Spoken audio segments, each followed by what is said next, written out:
Have you been in an accident that wasn't your fault? Feeling overwhelmed and unsure what to do next? Look no further. The personal injury attorneys at Phillips Law Firm are here to help. Phillips Law Firm understands that accidents can turn your life upside down. That's why they're dedicated to fighting for the compensation you deserve and to making the process as stress-free as possible. Don't wait any longer. Call now, 1-800-JUSTICE, or visit justiceforyou.com. What if comparing car insurance rates was as easy as putting on your favorite podcast? With Progressive, it is. Just visit the Progressive website to quote with all the coverages you want. You'll see Progressive's direct rate, then their tool will provide options from other companies so you can compare. All you need to do is choose the rate and coverage you like. Quote today at Progressive.com to join the over 29 million drivers who trust Progressive. Progressive Casualty Insurance Company and Affiliates. Comparison rates not available in all states or situations. Prices vary based on how you buy. What's up? It's your boy, the Ted Smith. Thanks for listening to the Men's Room Daily Podcast. Want more? Check out the greatest podcast in all the land, The Podcast. Be sure to subscribe and listen to a brand new episode every Tuesday night. Unfortunately, what you're about to hear is real. The members of this radio program are simply not that bright, or what some people would call educated. They are merely stupid. They're not trying to offend anyone on purpose. And all have played doctors on TV. You have been warned and are cordially invited to join the party. This is the Men's Room. Forget it, man, and get with the countdown. Get with the countdown. Shake this square world and blast off for Kicksville. The trippers, the grasshoppers, the hip ones, all gathered in secrecy and flying high as a kite. This is the Men's Room with Miles and Thrill. You know what they say, shake your radio more than 3 times, and you're playing with it. You're listening to the Men's Room.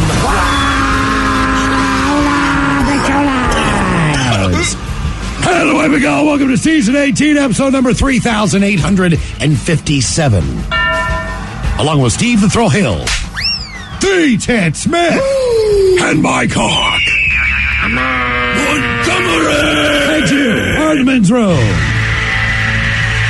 On tap today, we celebrate Daylight Saving Time on a Bad Choice Friday. The return of Ted versus the FCC. Plus headlines, a Men's Room shot of the day, fun listener emails, and everyone's favorite, TV Time with Ted. Click, clack, drinkity drunk. All right, here we go. Supermarkets marshmallow Easter treats look a lot like something that rhymes with chicks. Meanwhile, a Utah man takes cops on a 5-hour chase in Compton and really needed a fix. Guy in England doesn't realize he was flipping off an undercover cop. IRS wants you to claim your car that you stole and the TV you lifted from a shop. And Delta sends a passenger 13 new bags after they destroyed one of hers. Because she's hot. Yeah. That is all coming on today's very special episode of The Men's Room. And now, here's the question. Hola, bitches. Good day to you and yours. All right, Confucius once said, the will to win, the desire to succeed, the urge to reach your full potential, these are the keys that will unlock the door to personal excellence. Elizabeth Taylor, she once proclaimed, quote, there are so many doors to be opened, and I'm not afraid to look behind them. And finally, poet Ralph Waldo Emerson, he once said, be an opener of doors. Good stuff. But then there's reality. Once again, we bring up the Florida man who literally opened a door and was instantly attacked by an alligator. Or the man of Virginia who was attacked by a naked woman armed with a frying pan when she burst through his back door. And then there's the woman in California who was trapped in her house because when she opened her front door, there was 9 feet of ice blocking it. Her and her husband were trapped in the house for, I believe, 14 days. Now, these are some of the doors that should not be opened, like, say, I don't know, the emergency door in an airplane, mid-flight. Sadly, that did not stop a man from trying to do exactly that on a cross-country flight earlier this week. He did not open the door, but he did manage to stab a flight attendant with a broken spoon. So today, we're talking doors, all right? Not the doors themselves, but that unexpected surprise waiting for you on the other side. So today's question, quite simply, what did you discover on the other side of the door? Be part of the big show. Call 206-803-ROCK. You can like the Men's Room on Facebook, follow us on Twitter and Instagram at Men's Room Live, and send those emails to the Men's Room at KISW.com. Imagine you're looking at a balancing scale with everything you do for other people on one side and everything you do for yourself on the other side. If it isn't balanced, maybe it's time to spend a little more time on you. And therapy is a great place to start. BetterHelp connects you with a licensed therapist online who can help you find that balance and stick to it. Visit BetterHelp.com/positive to get 10% off your first month. That's BetterHelp.com/positive. You diet, you work out, and still there's that one stubborn spot. Hey, it's Jason. I just went after my stubborn fat by doing cool sculpting at Tureen Dermatology, Minnesota's top cool sculpting provider. Dr. Tureen is my dermatologist. We froze my fat, and those fat cells are gone for good. FDA approved. No pain, no downtime. Ranked top doctor 8 years in a row. Trust the experts at Tureen Dermatology. Call today, 651-633-6883, and say goodbye to stubborn fat. Love the skin you're in with Hand and Stone Massage and Facial Spa's facial services. Enjoy the tranquility and deep relaxation while giving your skin a rejuvenating glow. All facials are tailored to your individual needs using the highest quality ingredients designed to give you healthy, radiant, and younger-looking skin. Visit any one of their 8 Seattle Hand and Stone Massage and Facial Spa locations or book online at handandstone.com. Restrictions apply. See spa for details. If you're a contractor, it's now easier for you to do business with the Department of Labor and Industries. Go to lni.wa.gov/skip the line and make an appointment with us ahead of time. No waiting around, no wasted time away from your job site. You get in, get out, and get on your way. Easy. So contractors, just go to lni.wa.gov/skip the line to make an appointment and get back to doing what you do best. The debauchery rolls on. You're listening to The Men's Room with Miles and Thrill. 99.9 KISW. Hold the fellas, away we go. Welcome to Season 18, episode number 3,857. What a large and in charge program we have for you today. Guaranteed future repeat, that is a fact. Exciting return of Ted versus the FCC. Ted has the day off, so Mike's going to step in and try to get one in the win column. Therefore, as we were up last night, trying to come up with some tongue twisters and riddles for Mike, got to kind of sometimes in this instance make it a little bit harder based on the fact that Mike is a professional auctioneer. That is correct. So when we're doing the tongue twisters for Ted, we're like, that maybe we'll get him. Although we always go with a listener-submitted Ted versus the FCC for the most part, and you're never going to believe it. Once again, we have another listener, Ted versus the FCC. You got to be kidding me. All that work last night. Mike, you're going to take on one of our listeners named Joe today in Ted versus the FCC. And it has to do with Cunning Connie Kent and her chunky Kent cut blunts. I feel like I've met Connie before. You met Connie before? Well, you're going to meet her again coming up when you do a little Ted versus the FCC. All right. What else do we have for you today? All exclusively on the Odyssey app. We head on over to the Men's Room Happy Hours. We do Monday through Friday at 6 o'clock. You get more Men's Room in more of an explicit way, as the channel is labeled explicit when you download the Odyssey app, which is absolutely free. Search for the Men's Room Happy Hour channel. That channel only goes live at 6 when we hit the airwaves for more Men's Room. Coming up right after the shows, we get set for the weekend and episode number 351 on this oh-so-positive Friday. And speaking of Friday, yes, we will drink and toast into the weekend. Then it's Bad Choice Fridays. You know it's Bad Choice Friday. It's Bad Choice Friday. You know it's Bad Choice Friday. Hey, man, this is your fault. Shame on. Oh, yeah, and it's that time of the year again where we spring forward on Saturday night and lose an hour of sleep, but gain an extra hour of daylight come Sunday. That is known as daylight saving time. Yay. Daylight saving time. It is not savings time. I say daylight savings time when Everyone I'm talking says about daylight it isn't it just daylight on a day-to-day basis. Yes, but it's correct as daylight saving time, and I just did not want to hear the crap from all the listeners. So I made sure that I said it correctly. So time is going to be the subject today on our Bad Choice Friday, and that would feature the two known as Bill Medley and Jennifer Warren.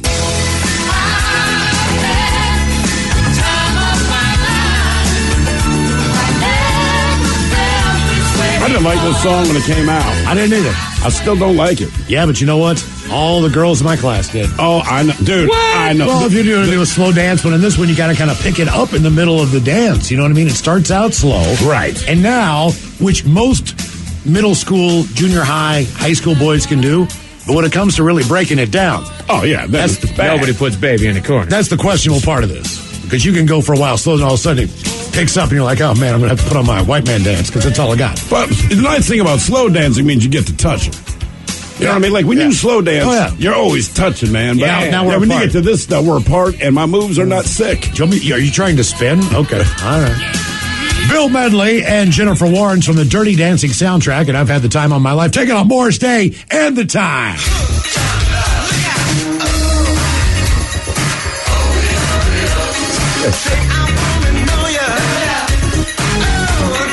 And if you're wondering, were these two songs in prominent movies back in the day in the 80s? The answer is yes. Yeah. Yes. As we had Purple Rain from Prince, Morris Day, his evil enemy, along with the time. That would be just Jerome, is all I know. He holds the mirror. Jungle Love, Morris Day, taking on Bill Medley and Jennifer Warnes. Here's how you vote on a Bad Choice Friday. All you have to do is follow us on Twitter at Men's Room Live. The poll is up there. Get to voting on one of those two tunes. And one of those coming up right after we drink and toast with a shot of the day in the weekend. It's called Bad Choice Friday for a reason. And today on the question, what did you discover on the other side of the door? We brought you the story before, but a quick refresher of what happened to a man down in Florida as Daytona Beach police officers responded to a home on Saturday night after being notified about an alligator attack.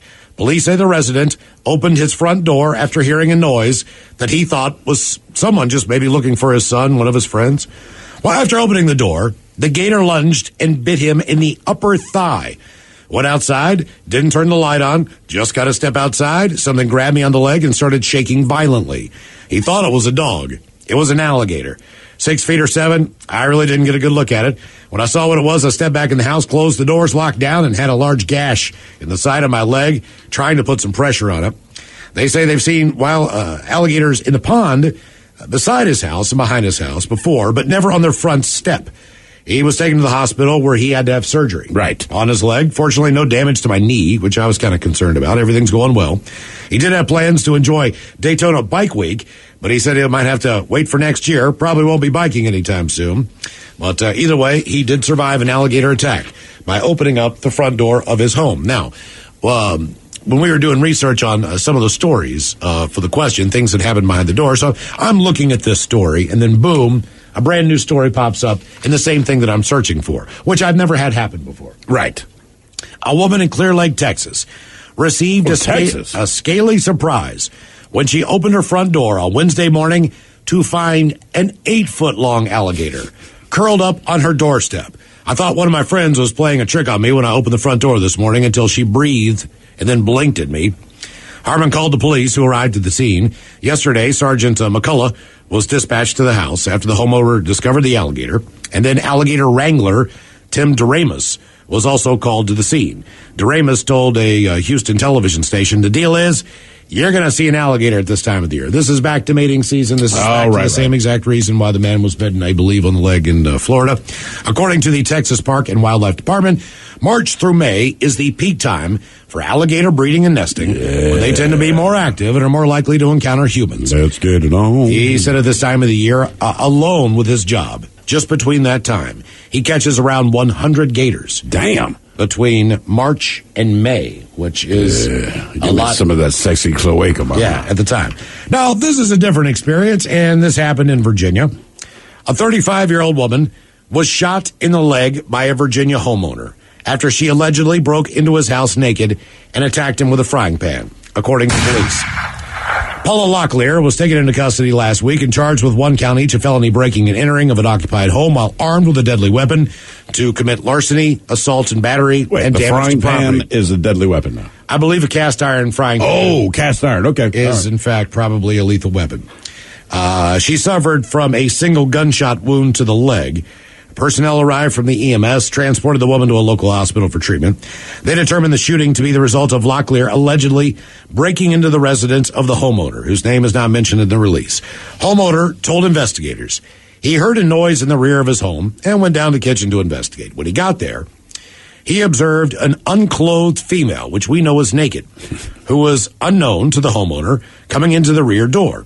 The homeowner told investigators that Locklear then began hitting him with a cast iron frying pan, striking him in the head and the hand. Ooh. The homeowner was able to get Locklear out of the rear entrance, secure the door, leaving a still naked Locklear on his back porch, where she began turning off all the electrical breakers connected to the home per the release. Then she allegedly started beating on the kitchen window while yelling at the homeowner to get out of her house or she was going to kill him. It almost sounds like she's crazy. The homeowner said that Locklear then began beating on the same door in which she had already previously made entry, which is when the homeowner discharged his firearm, striking the female in the lower leg. I bet you he said the words, "I've had enough of this S." After she was treated for the gunshot wound, she was transported to the Carroll County Jail, where she is currently being held without bond, pending her arraignment. Otherwise, though, but you know exactly what this guy was doing. He was trying to defend his home. He was trying to... Of course. He was trying to be smart about it. He could have blown her head off, but instead he just made sure that she wasn't able to charge through the door anymore. What do you think her deal? You think she's on drugs? You think she's just crazy?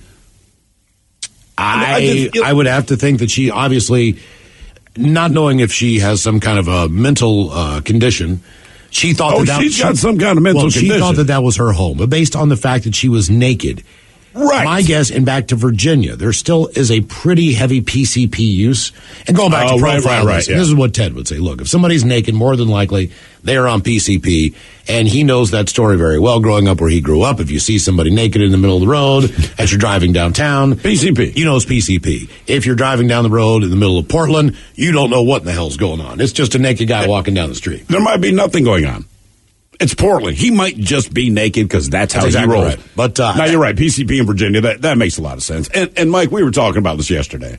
I just said, if I'm a cop, right, and I have to deal with your dumb ass, I'm already annoyed because chances are, I would think most of the calls are for something stupid. Sure. Mm-hmm. But if you're naked on top of it, you get tased. That would be my golden rule. Like, man, look, whatever the other crime is, if you are naked, and this is a problem, you get tased. Period. I'm not dealing with your naked, dumb ass. Right. I'm already called in because of something stupid that you couldn't figure out not to do in the first place. And you had to do it naked? Right. That's a tasing. Sorry, man. Just like, I'm not going to wrestle you. I'm not dealing with you. You get tased. You get handcuffed. Someone else put your sloppy ass in my car. But I did like your qualifier that if somebody's just downtown naked, like, I'll talk with you. Like, hey, here, put these clothes on. Right. There you go. Mm-hmm. But if you're doing something and you're naked. It just makes me angry. I don't know what, like... People break into people's houses. We know this to be true. If you do it naked, you get shot. You know, people are stealing catalytic converters. We understand it's happening. Do it naked, I'm shooting your ass. See? I'm sorry. I don't know why. Yep. To me, like, you know what?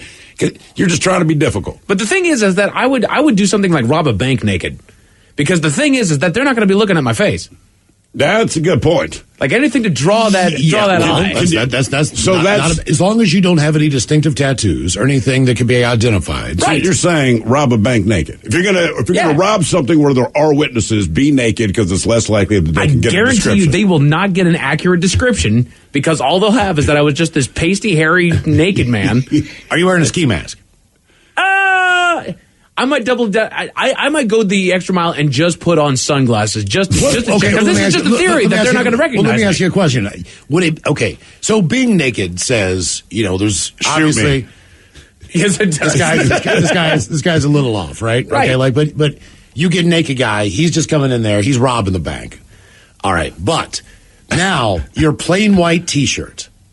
You still have your disguise on top of your head, but you're Donald Ducking it. I think that's even worse. So that's even better. It's worse. I think it's worse if you're Donald Ducking. I think it's more of a distraction. Why is that so creepy? Like, people would rather you be fully naked if you're a dude than just have your shirt I might be addressing your bare chest if I'm looking at you and I'm a bank teller, like, dude. But if you're just Johnson's hanging out and you got a shirt on, like, it's just natural. It's going to be like, and the only description, like, maybe they could say, well, you know, he had small nipples or bigger nipples or a hairy chest or whatever the deal is. Now the only way that I can identify you is based on your penis. That's it. Exactly. See, that's you're working with the same theory I am, but I appreciate. You're right. It's better if you just are Donald Ducking it as opposed to fully nude. Would the cops do a lineup? Right, so you got a bunch of guys sitting there with no pants on. That's how you don't make friends in jail. Yeah, right, there's like 6 of them just not wearing pants. Do you recognize any of these penises? That's the guy right there. I suppose that's the other thing is you need to have a nondescript penis, too. And you also have to have just a generic pair of Crocs or something Right. Just universal, something like it's like if you wear a pair of Air Jordans that are specific, people are going to know. You're going to be identified. Where's some Chucks out there? You know what? I'll tell you what, man. But being naked can benefit you as well, because nobody likes to deal with crazy people. There was a video we saw it on Twitter yesterday. These guys are about to throw down in a fight, and I think it was Portland, actually, right? So it's these two dudes. They're having some kind of confrontation. It starts getting physical. They throw a couple of punches. The one dude strips completely naked, so the other guy literally just turns around and leaves. Right. Like the fight, I'm not fighting a naked guy. Hey, that's how you got out of a fight as well. It wouldn't have been a fight. I'd have gotten my face punched in. But It was years ago. Cass and I were real drunk, and as our night was winding down, we stopped at a 7-Eleven. He went inside the 7-Eleven to get like bottled water or something. And I went around the back. It was kind of dark. And I'm peeing in the parking lot. Well, the owner of the 7-Eleven or the manager, whoever it was, he comes out and he's yelling at me because according to him, he had just had the parking lot repaved. And my pee was going to eat away. Right. That was his gripe. Not, hey, don't pee on my building. Yeah. It was, I just had this repaved, blah, blah, blah. I'm like, whatever, man. I'm just peeing. It's all fine. So he disappears. And he sends out this big ass dude who's like, hey, man. And he starts walking toward me. And I'm like, I cannot take this guy. So what I'm going to do is not pull up my pants. And I charged him with my pants down, still peeing. And same thing, man. He got out of Dodge. He wanted nothing to do with me. Then Castle comes flying out of the 7-Eleven, basically picks me up, throws me in his car. He's like, what is going on? I said, I was defending myself because nobody's going to deal with a naked guy, and that guy was huge.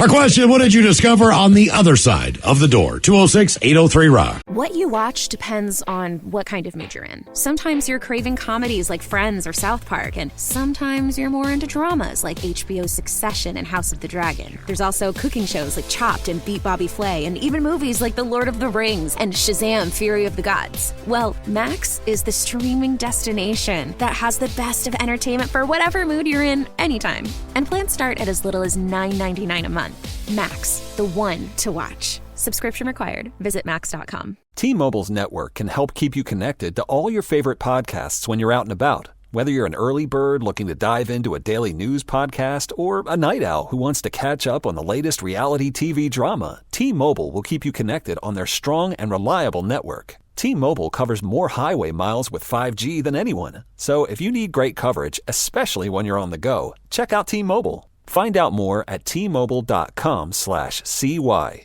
That's SEEWHY.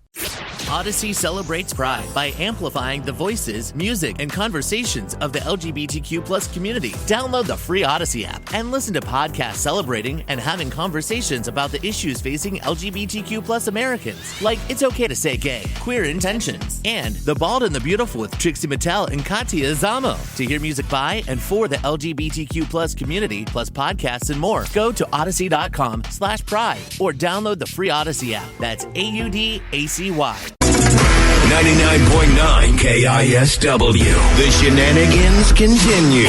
This is the Men's Room with Miles and Thrill. Our question, what did you discover on the other side of the door? 206-803-ROCK, probably about 25 years ago or so, maybe a little bit more than that. A guy that I was working with who was, he was brought up, I guess you could say, with a silver spoon in his mouth, so to speak. He went to a private prep school in Washington, D.C. All right. And it was a boarding school, so he lived there. Right. He went to Georgetown, I believe, and then graduated with like a master's, whatever. Either way, he was just one of those guys. Sure. He was also a drug dealer at the time, and I bought my weed off of him. I told the story at one point in time where he was on a business call when I got to his house, and he kind of just covered up the phone for a minute. He goes, it's upstairs on the dresser. So I go upstairs into his bedroom to get my bag of weed, and I look over on his nightstand, and there is a collection of plugs in various sizes. Oh, okay. He's that guy, right? Was he single? Yeah. Okay. I think he dated some. The plugs were for him. Well, I'm not sure. I'm assuming so, but either way. So we were out hanging out one night, and he wants to hook up with this guy. And he either restock or get his own stuff. And based on the silver spoon in his mouth, his drug choice involved a spoon. Of course. So we had to go down to D.C. to meet up with this guy that it was his main guy. So we ended up in a place called DuPont Circle, which is pretty notorious for the nightlife, the dancing, everything else. It's the equivalent of Capitol Hill as far as the gay community of Washington, D.C., so the nightlife is pretty vibrant there. A lot of the clubs are down a set of steps and underground. Yeah. Believe it or not. So at any rate, we go to this one set of steps, which was kind of in a more of a There was nothing going on in the building up top. It looked like it might have been a storage facility. It looked like it might have been, I don't know, like an old garage. I don't know what exactly it was, but we walked down these steps. JP knocks on the door, and this dude answers. And he's like, I'm here to see blah, blah, blah, right? And the guy's like, okay, is he good? And he's like, yeah, you're good. So we start walking underneath the building down a giant hallway. We pass a couple of like metal doors and everything else. And it just seems to go on forever, this corridor. And I'm like, dude, where are you taking us? So it winds down the building and goes down another big hallway, and it's not well lit and everything else. We get to this door. JP knocks on the door. Boom, boom, boom. Guy opens the door.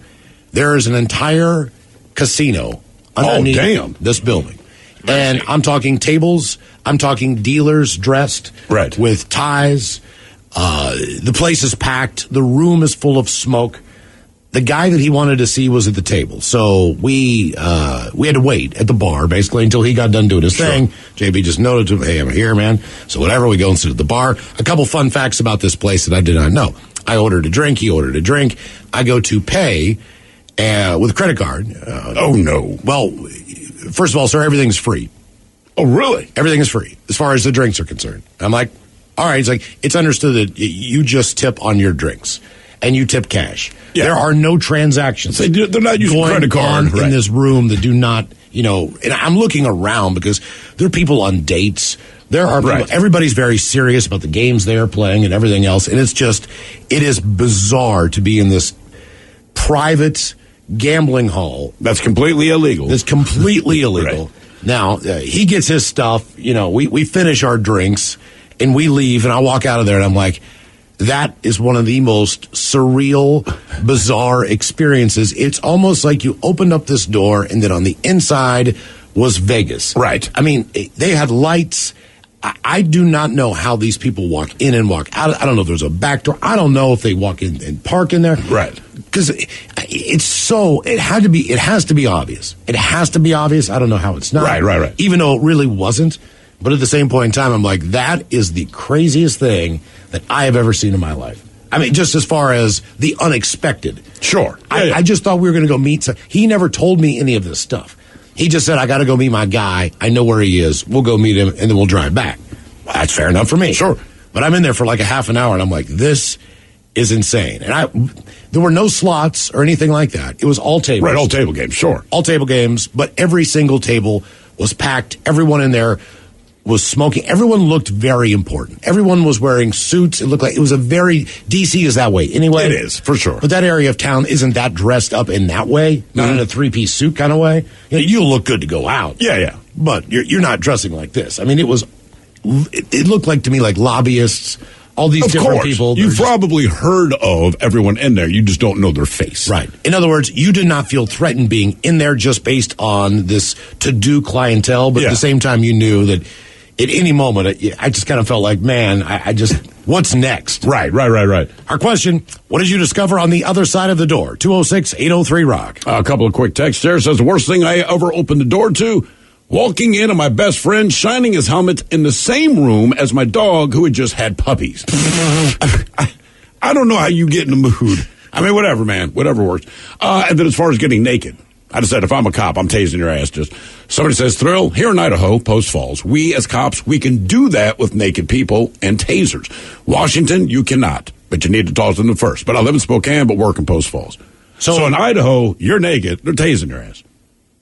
I don't think that's unreasonable, depending on, well, it depends. Are you being cooperative? Or are you one of those people who, when they're naked, are going through something and losing their mind? That's my stipulation. Like, if you're being cooperative, I'm not going to tase you because you're naked. I'm not tasing you because you're naked. I'm tasing you if you're naked, but it's attached to something else stupid that you've done. Even if you're knocking on my door to give me a summons. I answer the door naked. I mean, don't tase me. I think you're probably safe there. Yeah. What did you discover on the other side of the door? 206-803-ROCK. Hello, Chrissy. Welcome to the men's room. Hello, Chrissy. No, Chrissy. Check back over there. Hello, Kenny. Welcome to the men's room. Hola, bitches. How's it going? Hola. Kenny, how are you? I'm good. How about you guys? Doing great. Positive Friday. Hell yeah. Positive Friday. So I may have called in or texted in this story on a different subject, but it still is funny to, well, you guys will think it's funny. It's not funny to me. So I was in my mid-teens, and got in a fight with my mom about something. And I go running up the stairs to my room. I'm just PO'd. Kicked the door open. Didn't realize the basketball was behind the door. The door slams back, and the doorknob catches me right in the satchel. Oh, see, that's what happens when you lose your temper. Yeah. I learned my lesson, dropped to my knees, and I ended up apologizing to my mom later. Sounds like a great day. Right. Yeah. Get hit in the satchel, apologize to your mom, and you already started in a bad mood. Yeah. There you go. I told Mike to introduce me as Steak and Babies Kenny, because if you remember me from last week. Steak and what? Steak and Babies. Steak and Babies. We don't remember yesterday. Last week. No, I do. I got to be honest with you. We get asked this all the time. There's people who say, like, yesterday's show, blah, blah, blah. And I'm like, we don't know. I don't remember yesterday's show. I really don't. It's not remember. Personal. It's just the fact that, it's 4 hours long. Right. So you just don't remember. Yeah, There's too much going on, man. Yeah. I did read a Reddit discussion thread today on a mom who pulled off the move where she had one of those daughters that was going through her thing and she had a temper and everything else. And, she would get mad at her mom and the typical stuff when you're, a teenager and going through that crap. But she would get ticked off and go upstairs and just slam the door as hard as she can. Right. So, of course, when she's at school, her mom takes the door off of the hinges and puts it in the garage. Oh, that was always my dad's threat. He's like, you slam the door, I'm taking the goddamn door off. Mm-hmm. And I knew he meant this. I had to do it with my kids when they were little, right? I just feel like it's something that goes to every generation. I don't remember what they're mad about, but they want you to know that they're upset, right? So I think it's my daughter. Yeah, she goes down the hall, hear the door slam, so I just walk down there and told her quite simply, if you ever slam your door again, you're going to have a bigger problem than you know. She'd never done it again. Mm-hmm. I said, you can even do the thing, because kids do this one where you're in the process of slamming the door, but at the last second you don't slam it. Sure. Right? So it's like the violent shutting of the door, but without actually slamming it into the frame. Right. Have you ever been with a door slammer? No. I have. I think in all my dating years and all that. No, I haven't had a door. It was very interesting. I mean, I've had doors slammed, and I understand, but that wasn't always their go-to. Yeah. And it wasn't always about, anything personal with myself. Oh, really? On the phone, getting worked up. On the phone? Trying to go get some privacy in another room. Boom! Just slams the door. I don't know if they're doing that for the effect of the person on the phone. Perhaps, maybe. This is a trait, but I always just thought this is one of the weirdest behaviors. Why are you trying to destroy our residents? But that's what people do. You punch holes in your own walls. Yeah, you know I realize that. But you get mad about something. I feel like as time goes on... Well, yeah, the older you get, you round off those rough edges, just so to for speak, sure. as far as your patience level goes. Well, when you destroy your house, you damn near break your hand. You're kind of like, let me find something. Punch a pillow. Yeah. A pillow's good for that. I put my fist through a pocket door. A pocket door? A pocket door. Man, and those are hard to replace, dude. And they're very expensive. That's what I'm saying. I thought it was... punch a door... It's pocket door, but I thought it was going to be solid wood. Right. It was not, in fact. So it was a lighter door to work on the rollers or whatever, but I did not know that. And typically when you buy a pocket door, it's solid wood, right? Yeah.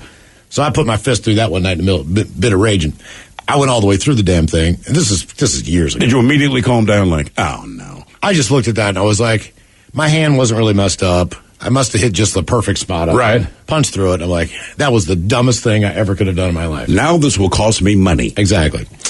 What did you discover on the other side of the door? My hand. 206-803-ROCK. Hello, Jake. Welcome to the men's room. Hola. Hola. Yeah, I'll try to make this pretty quick.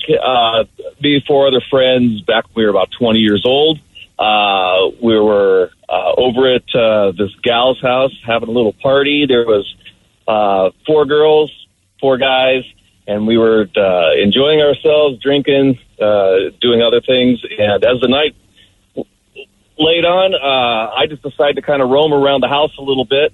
Went down this hallway in the house, just was looking for a bathroom, and I opened a door. On the other side of the door was this kind of a book. On. Oh, you broke up on us. We got you opened up the door, and on the other side was what now?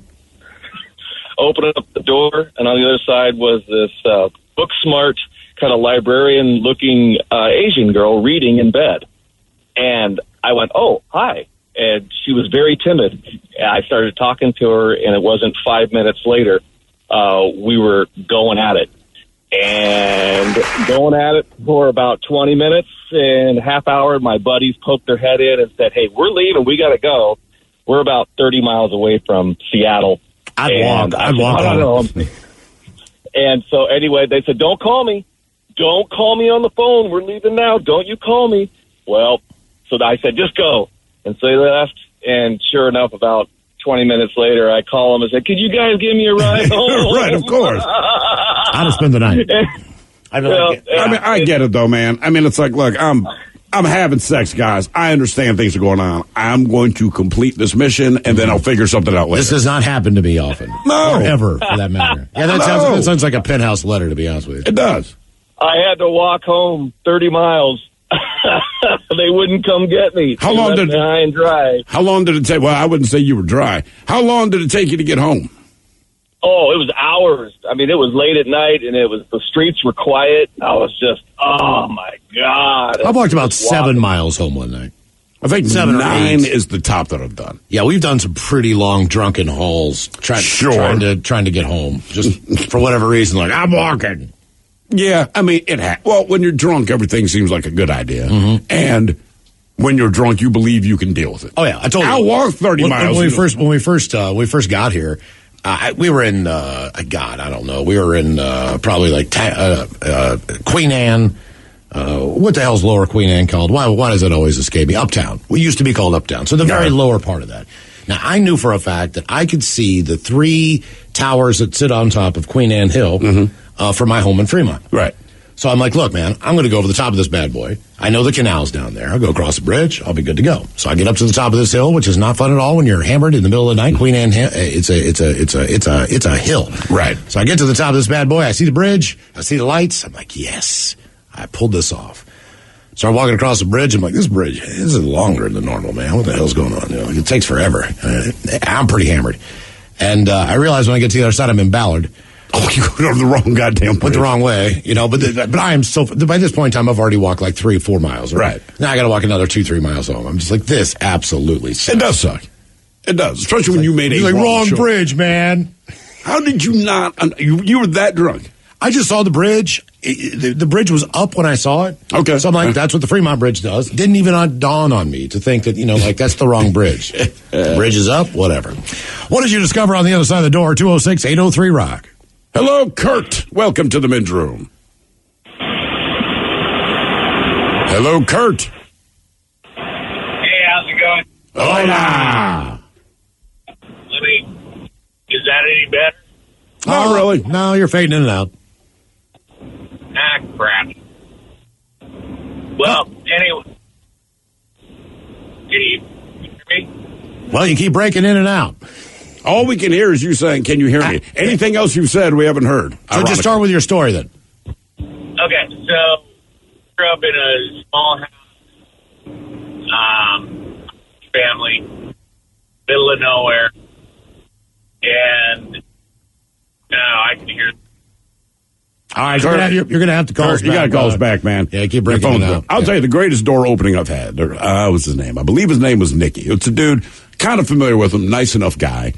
He would frequent the same bar that me and a couple of my buddies would frequent. This is back in Baltimore. So one night he goes, hey, man, when the bar closes, it's a late night, but I'm just having like a little get-together at my place if you guys want to swing by. I'm like, you know what, why not, man? Cool. So he gives us his address. It's over in East Baltimore, and me and my buddy Tony hop in Tony's car. We roll over to his place. We knock on his door. Nicky's already there, opens the door. It's like, come on in.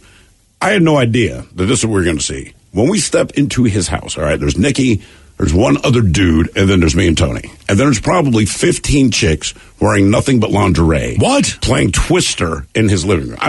We were like, what is going on? He's like, I'm glad you guys came over. We're like, we are too. It was just surreal. What was going on?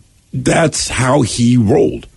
Seriously, that's how this guy rolled, man. So we did not know that's how he rolled. He was always kind of a cool guy, always kind of in a good mood. He could get you drugs. He was that kind of guy. But yeah, it's 2:00 in the morning, and none of these chicks are ugly. I mean, all of them look great. They're wearing lingerie, playing Twister, and there's music playing. And otherwise, he's still just talking to us like normal. You know what I mean? So we're just having drinks, kind of looking around. He's talking about, some new album that came out. And it's like, Nicky, dude, shut up. I just want to. So we played a little Twister with the gals there. But yeah, I could not believe when we opened that door. I'm like, this is unbelievable, man. What did you discover on the other side of the door? 206-803-ROCK. Hello, Perry. Welcome to the men's room. Hola. Hola. You don't meet a lot of Perrys anymore. No, I had one Perry friend. One Perry friend? One Perry friend. It's Terry with a T. Oh, forget it then. Oh, Terry. Terry. Okay, entirely different. Yeah, I know Terry. Yeah, I know some Terrys. Mm-hmm. You're not special anymore. I know it. So what did you find on the other side of the door? Back in college, I used to work as a housekeeper on the 3:30 to midnight shift at Tacoma General Hospital. And being the new guy, one of my areas I had to clean every night was the morgue. Well, when I was pretty new, I didn't realize that you probably should check to see if there's any light coming from under the door before you go in. And I opened the door to see an autopsy going on right there in front of me, complete with the guy hanging from some sort of apparatus with his ribs spread wide open. Oh, my God. Did they allow you to do your job, or did they say, could you please come back at a different time? Yeah, I didn't really hang around and ask, to be honest with you. Yeah. How quick did you close the door? I closed the door, but what was also interesting about this job, again, I was just there for the summer. A lot of guys there were year-round. And being the new guy, I always had to clean the morgue. And I would always put my mop bucket in the door, so I didn't like being in there, especially when there were tags on the drawers. That meant that, there were people in there. But a lot of the guys that were there, they would come down, kick the mop bucket in, and shut the lights off while I was in there. Mm-hmm. How many times a week would you say that happened? Well, fortunately, it was only a few times, but it didn't take a lot before you were on high alert. You made the morgue your first stop of the night, especially before dinner, and you got that out of the way so the rest of your night wasn't quite as bad. So as far as hospitals go, I would just imagine the morgue is probably one of the cleaner areas. Yeah, except for when you have to, back then I was able to, they supplied everything. This was long before COVID and everything, but I had all the PPE and I would cover up, I would gown up and everything when I had to go in there. And after the autopsy, I thought I'd be real smart, and I took a big old brand new sponge to wash down the table and clean it up. But the only thing I didn't factor for was the bits and pieces that would stick to the sponge. Oh God. Oh, God, man. Jesus. No, you're right. It's something I would obviously overlook as well. And that was your job to clean up that mess. Well, yeah, and fortunately it didn't happen very often. Like I said, it was just I did it 4 summers, but the morgue was only in my area one summer. So, and you said it made me want to stay in school and not do that. All right. Well, somebody defecates on the floor on their way to get an X-ray or something. Right? Are they calling Terry? Oh yeah. Oh yeah. So you've cleaned up. I mean, I would have to think. I mean, if you're in the hospital and you're in a bad way, there's a lot of things. No one's in a good way. Right. That's the problem being a janitor at a hospital. Like, no one hears. I would imagine blood, poop. Right. Pee. Well, look, someone drops trout in a Walmart and takes a dump in the middle of the aisle there. You know what I mean? That's a problem. But if someone accidentally squirts going down the hallway because they're sick and in the hospital, Well, Saturday night at Tacoma General Hospital, lots of times part of our area was the emergency room, so you can imagine what goes on in there. But one of the things I did learn, they had some magic powder that dries up puke, so you can just vacuum it up. Huh? Ooh, I'd like to get my hands on that. Get out of here. Man, I haven't seen that on the shelves. I know. Anyone with kids or pets like that would come in real handy. Are you in a fraternity? Right. What did you discover on the other side of the door? 206-803-ROCK. If you're a contractor, it's now easier for you to do business with the Department of Labor and Industries.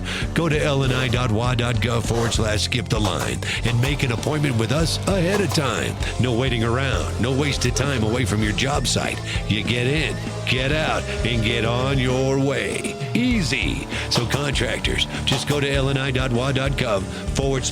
the line to make an appointment and get back to doing what you do best. What if comparing car insurance rates was as easy as putting on your favorite podcast? With Progressive, it is. Just visit the Progressive website to quote with all the coverages you want. You'll see Progressive's direct rate, then their tool will provide options from other companies so you can compare. All you need to do is choose the rate and coverage you like. Quote today at Progressive.com to join the over 29 million drivers who trust Progressive. Progressive Casualty Insurance Company and Affiliates. Comparison rates not available in all states or situations. Prices vary based on how you buy. Dealing with an accident and injury claim can be overwhelming. Let Phillips Law Firm fight for you. We understand the pain and suffering, and we're here to guide you through. Call 1-800-JUSTICE today for a free case review, or visit justiceforyou.com and let Phillips Law Firm help you on the road to recovery. Hey, it's Mike Hawk. Join me every Thursday at 1 p.m. exclusively on the Odyssey app as we go live with Odyssey. Join in on the action as we cover interesting facts, top 10 lists, and some fun new games. Follow the Men's Room page on the Odyssey app and join in all the fun Thursday afternoons at 1. 99.9 KISW. We return to the Men's Room with Miles and Thrill. All right, coming up, we'll drink and toast into the weekend with a shot of the day that is Bad Choice Friday time. You know it's Bad Choice Friday. It's Bad Choice Friday. You know it's Bad Choice Friday. Hey, man, this is your fault. Yeah, today we celebrate a little daylight saving time on a Bad Choice Friday with Bill Medley and Jennifer Warren.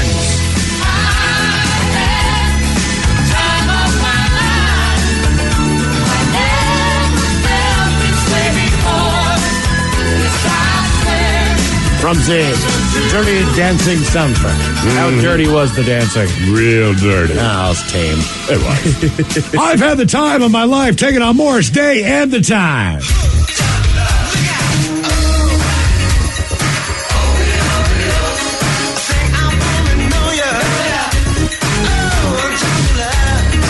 Here's how you vote on a Bad Choice Friday. All you have to do is follow us on Twitter at Men's Room Live. It'll be Morris Day and the Time and Jungle Love from the Purple Rain soundtrack. Or Bill Medley and Jennifer Warren's with I've Had the Time of My Life. One of those two tunes coming up after we drink and toast with the shot of the day. Actually, that was not on the Purple Rain soundtrack. That was on Ice Cream Castles.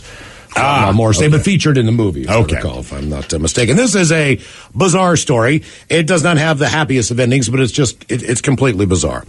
According to a Fox affiliate, Madison County Coroner's Office confirmed last week that Richard Mage had apparently died by suicide. He was 53 years old. They said that Richard disappeared on April 27th last year after calling his wife Jennifer to tell her he was leaving work a little bit early. But Jennifer could not find or contact him after she returned to their home in Troy, where his car was parked outside. All right. During an initial search of the home, police were unable to locate the man. Later, a second search was conducted at the home after Jennifer complained of a smell. As she was preparing for the holidays on December 11th, she went to look for Christmas decorations in a storage area behind a closed cupboard underneath a staircase in their home. That's where she found her husband's body 8 months after he was last seen. I decided to put the Christmas tree up, and I was looking for a tote of Christmas ornaments, and that's when I discovered him. He had apparently committed suicide, and a report from the coroner confirmed that. The chief deputy coroner told media the police noticed a sewer-like smell inside the residence, which they described as a hoarder home. Okay. He said the body was in a mummified state, explaining that it might have not been such a strong odor, which could be why it took so long to find it. She said she understands why police missed Richard's body, telling the outlet that they would have not have known about the hidden closet and that the smell was not that overpowering. But either way, 8 months, that dude was hanging in a closet. What did you discover on the other side of the door? 206-803-ROCK. A couple of quick texts here. One, we had the guy who janitor the hospital to clean the morgue, and he talked about whatever powder you use to clean up puke. Someone says, I used to work at the Family Fun Center in Tukwila. That stuff, the powder's puke, is an absolute lifesaver. If that product was a person, I'd take a bullet for them. I have never heard of that before in my life. I have no idea. It's called puke powder? Is that what we're assuming? I guess I'm sure it's got a more residential name to it, but more. And someone here says, I opened the door to 10 SWAT officers who rushed in to arrest me for a series of robberies that I'd committed as a 16-year-old. Damn. And then this one. I walked into my ex-wife having sex with a roommate on the couch on Valentine's Day morning with flowers in my hand. My 5-year-old son was sleeping in the other room in our bed. Needless to say, I threw things at them. Flowers, son's chair. So, damn, man, on Valentine's Day. Ooh, you picked the wrong roommate. Yeah, well, or the wrong chick. Either way, damn, man. Hello, Daryl. Welcome to the Men's Room. Hey, how's it going, guys? Hola. Hey, so my story starts, we're in our early 20s. There's a bunch of us who go to a nightclub kind of for older people, so like middle-aged women in leather pants dancing to Van Halen type stuff. Oh, all right. my buddy starts hooking up with this lady that's probably about 20 years older, and not to be rude, but she wasn't much of a looker. Okay. So all of a sudden, Steve's gone. He's making out. She's gone. They're gone, and we text him, like, where are you at? And he's out behind the dumpster, and she's showing appreciation to him. And he's texting us while she's doing this, and as soon as I'm finished, we got to ditch her. He wants to get out of there. All right. Well, while trying to get back into the dance club, there was a fight that broke out, and the bouncer started bear macing people. Oh. And so he got like completely all over her face. So being the gentleman that Steve was, decided to take her back to the house. And we stayed out and partied all night. And when we got back to the house, I had to pee. So I went straight to the bathroom and opened up the bathroom door. And her leg is up on the counter. And I'm staring into the eye of the storm. And she's scooping water onto her lady bits. And I guess what happened is Steve was touching her face and using his hand. Oh, from the bear spray. And then he called the ambulance because she's screaming and crying and just intense pain. And are you laughing at this point? Oh, we're all, there's about 10 of us in the front yard while the ambulance are taking care of her, and we're drinking beers, and this is just awesome. But the best part about this is Steve was trying to ditch her earlier in the day, and the ambulance tells her, the EMT, there's not much we can really do, just ride it out, but we can bring her to the hospital if you want. And he says, yep, and walks right into the house. So he got rid of her. Wow. Okay. So he's canyon yodeling with bear mace on his face and ends up burning her. All right. I think it was more the hands. He was touching her face, and then the hands went down there. Yeah. But she was crying and screaming, and when I opened that door, like I said, I mean, I'm 6'2", 260, and she had a body like me, so I'm all right. Not a pretty sight. You found your soulmate. She sounds great. Yeah. Exactly. I'm still looking for her. What did you discover on the other side of the door? 206-803-ROCK. You think she shares that story with anyone? I'm sure with her friends, like anybody else, you're going to say what the hell happened. You ever had your vagina bear mace? If that happened to me, yeah, for sure. I'm going to tell people. I mean, obviously, I'm not my proudest moment, but you're not going to believe what happened the other night. Got bear mace on my genitalia. Mm-hmm, yeah. By the way, Miles, that puke powder is called Spill Magic. Amazon's got 2 or 3. Their Sprinkle and Sweep, their Super Sorb. There are a number of products just basically to clean up vomit. I had no idea. I did not know this either. I had no idea that this was a thing. And somebody here says, I remember the puke powder when I was in elementary school. I was sick in the nurse's office, threw up, and then the janitor came in, spread the powder, vacuumed it straight up. That's got to be a lifesaver. That's great. if you're in any situation, if you're working in an old folks home or wherever it is, sure. School, hospital. If it's an old folks home, does it work on poop? I mean, really, because I feel like you can deal with that. I wonder if they have a poop powder. Well, I mean, depending on the consistency of the extract. Yeah. What did you discover on the other side of the door? 206-803-ROCK. Hello, Alan. Welcome to the men's room. Hola. Hola. So this goes back a few decades in college, and we're having a house party. And, we've got our keg of beer, whatever, lots of friends over. We're having a great time. And I wanted to go down and get another cup of beer, my red cup, got to go downstairs in the basement where we had the keg. And so I go downstairs and I fill up my keg cup. And we also had in the same room, off a ways, was a dartboard. I thought, well, what the heck? I'm going to throw a couple of darts while I'm down here, whatever, right? But the light was turned off. It's completely dark on the other side of the room. You can't see anything. And so we had this light where you had one of those strings that hang down from the light to turn it on. And so I'm fumbling through the room. I'm trying to find this string so I can turn on the light, and I'm making all sorts of racket, whatever. And I finally find it, and I pull down the string. The light turns on, and I see my roommate and his girlfriend in the corner of the room, and he's got her pants down around her knees. Half of her crack is showing, and she's got the most guilty look on her face that you've ever seen. I pull the string down again, lights go off, I go back upstairs, I tell everybody what happened, and everybody laughs, and she avoided me for the next 2 weeks. Oh, good times. How weird is that for them? Because they can clearly see you filling up a beer, and it's like, just shh, he won't know we're here. Then you pop the light down, and it's like... They heard me fumbling around the room, right? Yeah, I mean, they had to, man. Yeah. Wow. Damn. Okay. Update on this stuff. There's something called Disorb, and it's a spill-absorbent powder. All right. And it cleans bodily fluids, blood, vomit, urine, diarrhea. And it's basically, it says, for daycares, buses, schools, hospitals, and restaurants. That's about right. Those are all the main targets, right? What did you discover on the other side of the door? 206-803-ROCK. Hello, Chrissy. Welcome to the men's room. And there's nothing. No, Chrissy? Yeah, I don't know. I think it's on our side. Okay. That's the sense that I get. Yep. Well, we have the story of a Pennsylvania man, and this is still one of those stories where you go, what the hell is this guy's thinking? A man shot his front door and his recliner with an arrow during a domestic dispute, according to court documents obtained by the Daily Voice.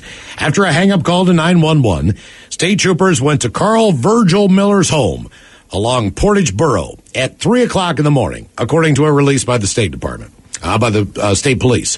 As police arrived, 911 dispatchers received a second call from Miller saying, I called 10 minutes ago. I damn near shot my wife. He was the one who made the initial call. All right. Officers spotted an arrow hole inside the front door and in a recliner in the living room, according to the affidavit.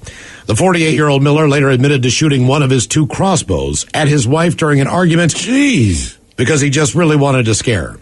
He's been charged with aggravated assault, simple assault, harassment, and reckless endangerment, according to the court, and is held on $40,000 bail. He has previously faced numerous theft and burglary charges from 2004 to 2006, but stuck an arrow through his door, which is... Not a good idea. No. Not a good idea. Yeah. Somebody here says, Ola, we went to a friend's house for the first time, and he's showing us around, but there was a door with a lock on it saying, do not enter. So, of course, we want to know what's in there. It was a full-on sex room with all the toys, rack, whips. Bit of a surprise for sure. Okay, yeah, that's pretty crazy. I told you about the my buddy's hunting cabin. We went up there with a couple of girlfriends. So the idea was, it was me and my buddy and the 2 girls that we were going out with. Right. We were probably like 17, 18 years old. They were going camping. We were going camping. So the story goes as far. But it was an old home. The frame's still there. Obviously, not all the windows and everything else were intact, but it was a dry place to spend the night. Old hardwood floors, that kind of a thing. So as soon as we get there, it appears that someone had used the cabin or been there before, because there is this huge ass black snake that is hanging out the front of the door. And I'm just like, okay, so are you trying to scare people? Are you trying to warn people? So I take this snake by the tail, man, and I just start beating the hell out of the door, like, doom, doom, doom, doom, doom, doom, doom. Anybody in there? Right. Doom, doom, doom, doom, doom, doom, doom, doom, doom. We open the door, and when we open the door, the snake, the head end, lunges at us. Oh, Jesus. And it was equal as long on one side of the door as the other side of the door.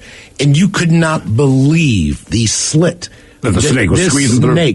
I mean, it was still a tight seam on this old door. Right. You could not believe that thing was working its way through it. And the door had a lock on it and everything else. Yeah. We just assumed somebody else got in some other way and, decided to be funny and... Right, put half a snake in. Put half a snake in the top of the door. When this thing lunged at us... So you didn't know it was alive? No, and I'm banging on it, I'm hanging... So you grabbed... I'm beating this thing against the door. Boom, boom, boom, boom, boom, boom.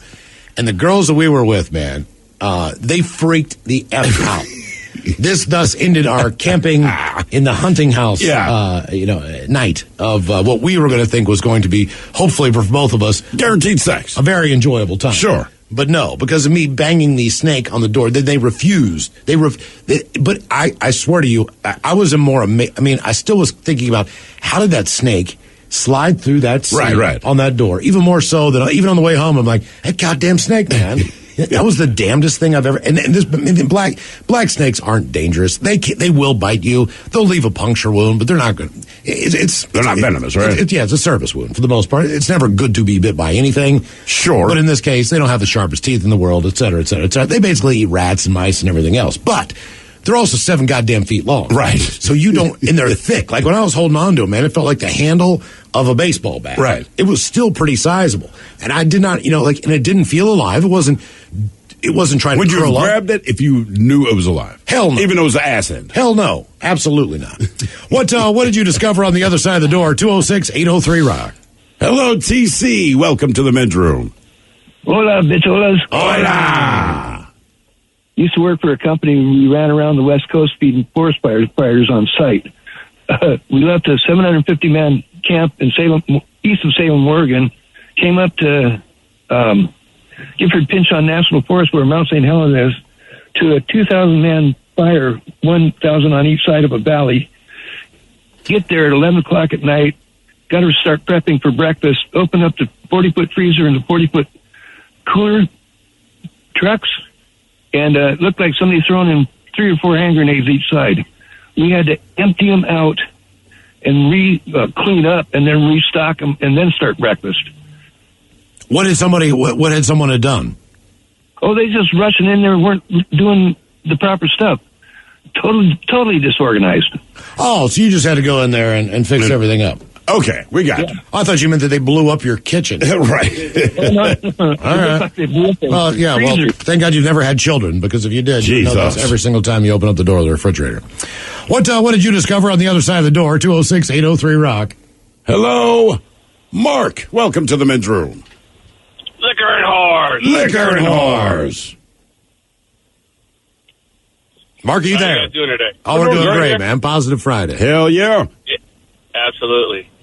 Anyway, so when I was a teenager, my stepfather lived in South Africa, and so we had a house in South Africa, which is kind of weird. But one day we opened our front door and we found a cobra on our doorstep. Nope. I mean, look, snakes don't bother me, but I understand what a cobra is. Well, so that's... If you see a cobra on the ground, I'm sure if you know what a cobra looks like, you would be able to identify it. But up until the point where they get up on their haunches, you don't really see them flare out. Yeah, they don't generally flare out when they're ground level. So was he up? Yeah. So basically, nobody thinks that there's cobras in South Africa. At least I didn't. And they have a specific kind called a ringhals cobra. It's kind of black and white on its hood. And yeah, they're not as big as a king cobra, but they get to be about 6-7 feet long. That's still pretty long. Plenty big, and it's still a cobra. Yeah, and it reared up. Obviously we shut the door. Went, whoa! And then what do you do? Do you just kind of wait it out? No. So what happened was then because we had, it's in South Africa. We had, a shotgun, and I opened the door, and my stepdad shot it. Okay, yeah, that's what I would do. Thank God we don't have cobras in the United States.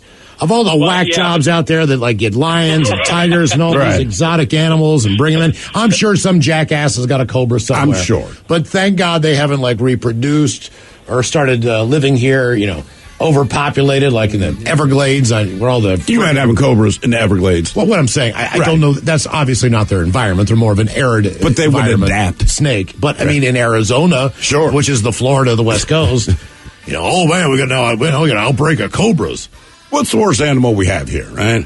As far as the United States of America? Because you can always say, lions and elephants Continental and United States? Yeah, I'm trying to think, gators aren't all that good. You know what? You're probably right. Right. As far as what would freak anyone out, probably gators. And you can't judge it by the ocean, because everyone, for the most part, they're all over the world. So you can't say like a great white shark off the coast of Cape. Because I'm thinking everything in Australia wants to kill you, right? That's the general consensus with that. I mean, even the koala bears give you chlamydia, for God's sake. Mm-hmm. Africa, it's well documented. Man, I'm going to stick with mountain lion. That would be the one. Yes, they're like 90 to 100 pounds at some point.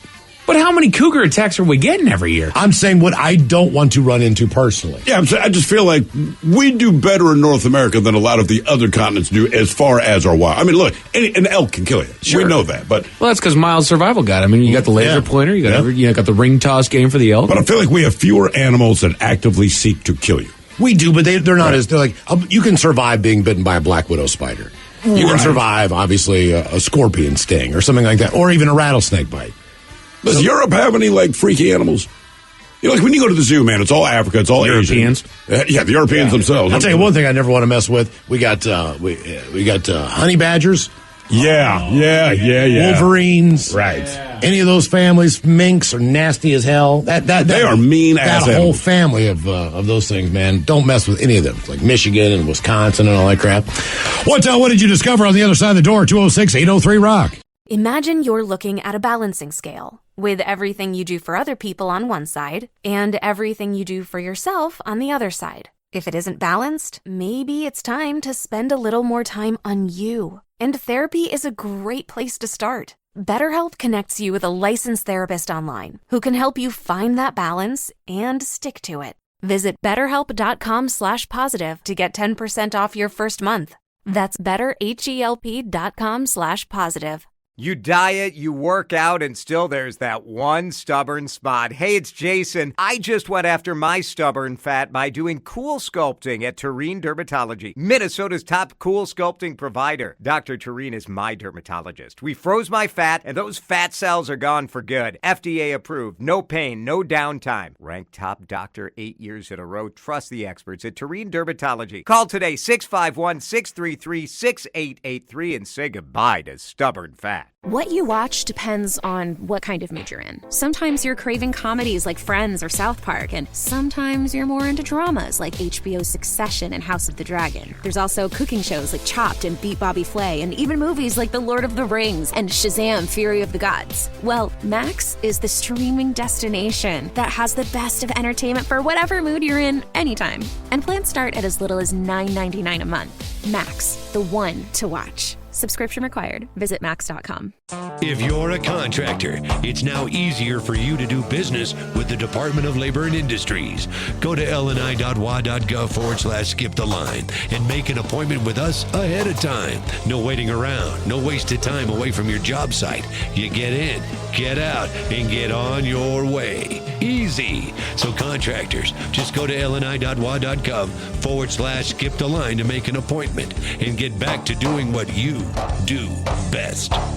99.9 KISW. The men's room returns with Miles and Thrill. Coming up, the exciting return of Ted versus the FCC right after emails on our question, what did you discover on the other side of the door? 206-803-ROCK. Oh, hang on there. Hello, Jeremy. Welcome to the men's room. Hola! Hola! All right, so this was 4 days before Christmas. I just woken up. My grandfather gave me a call, asked me to ask my grandmother what she wanted from the store. Opened up the door and found her dead. Jeez! Oh, my. Yeah. She passed on in her sleep? Yeah, no, she was actually up a couple hours before that. She just went and sat down, and then she died. And heart failure. Okay. Yeah, she died. Heart failure. Heart gave out. Did you call your grandfather back and say she doesn't need anything? Huh? Did you call your grandfather back and said she doesn't need anything at the store? I went and got my dad, and he went and handled it all. I just went and freaked out by the pool. Did you know she was dead when you opened the door, or did you just think she was sleeping? No, it was pretty obvious. She was sitting in one chair, and then she was face down into another chair with her arms hanging by the side. Okay, man. That's a tip-off. Wow, man. That's heavy. That is heavy. But I don't like that you laugh about it now, but damn, that had to be quite the surprise, man. Yeah, that's crazy. It was one hell of a Christmas present. How old was your grandma? She was 56. Wow, that's way too young. 56, that's it? Yeah. And how old? And my dad died at 42 from the same thing. Your father passed on as well? Yeah, he stood up and 2 days before Thanksgiving and just died. Now, your family likes to die around holidays. We've established that. But do you? They don't want to spend money on us. So that's their. I'm not doing dishes this year. So, does this provoke you to go to the doctor or monitor what you do or eat? They were all diabetic. I've avoided the diabetes. All right. Well, still, I mean, get your ticker checked anyway. Yeah, man. Oh, I'll get it. Yeah, I mean, seriously, because you don't know What triggered it? I don't know enough about that. We just play doctors on TV, but that would be enough of a concern for me. There's a reason that doctors ask you if anyone in your family has a history of any blank. of this stuff. Yeah. That way that they can pay a little bit more particular attention to that with you. Oh yeah, they do. All right, good. All right, yeah. just checking Wow, on man. That's way too young. It's young, but also I would hate to be in this position where it's like, oh man, grandma died at 56, heart failure. Dad died at 42, heart failure. Like, you feel like you're on the clock now, right? What did you discover on the other side of the door? 206-803-ROCK. Hello, Kyle. Welcome to the men's room. Positive Friday, guys. Positive Friday. Yeah. So I opened the door and I found a fist. Found a fist? Yeah. Yeah, it was, I come back from the bar to a buddy's house. They were kind of partying. There was a few friends there. A buddy of mine also been drinking. They're standing on the porch, kind of getting a little bit of an argument. And he puts his hand up to cover my mouth. And so I grab his hand, yeah. And then walloping, so that fight gets kind of broken up, and he was a couple doors down, and I go back inside, and I think all is well, and I hear the screen door, and I'm like, he's still out there. So I open the door and don't see anybody. I poke my head out, and just as I start looking left and right, here comes another fist. Wham! And he was up against the building waiting for me, and he clocked me, and we started going at it again, and he tried to spear me into a fence. I got him in a standing guillotine and choked him out. And that was it. Yeah. Ta-da! End of story. Is he still your friend? What's that? Is he still your buddy? Oh, yeah. Yeah, no. Actually, we've been friends since, like, 3rd grade. And of course. Actually, how I met him was in a fight in 3rd grade. We got in a fight. And we were friends ever since. Yeah, it's a weird thing with dudes, man. Like, I feel like as friends, guys will fight, and then it's just kind of water under the bridge when it's done. But I feel like when women, if they have a knockdown, drag-out argument, they won't talk for a month. No. I mean, just radio silence. Was that the last time that you guys ever engaged in fisticuffs? Oh, yeah. That was the end of it. Oh, yeah. See, that's what I think I would do. 3rd grade, and then a few years back, yeah. This does not feel that good anymore. Can we please just stop this? Can we thumb wrestle? Is there anything else that we can do? Thumb wrestle. How can we settle this? I am so mad. Let's thumb wrestle. All right, ready? You know the drill, you son of a bitch. California's getting tore up today, but the story comes from last week. I know that they are under another severe storm down there, but with 9 feet of snow piled up outside her home in the San Bernardino Mountains of Southern California, Christine Foster said that she and her 76-year-old father remain trapped in their 3-story cabin where their supply of food is running low. For 14 days, Foster said that she, her dad, and her dog Riley have been hunkered down close to the fireplace. She told ABC News that the main entrance to her home is blocked by snow. That snow has turned to ice. You can't even shovel the stuff. It's just rock hard.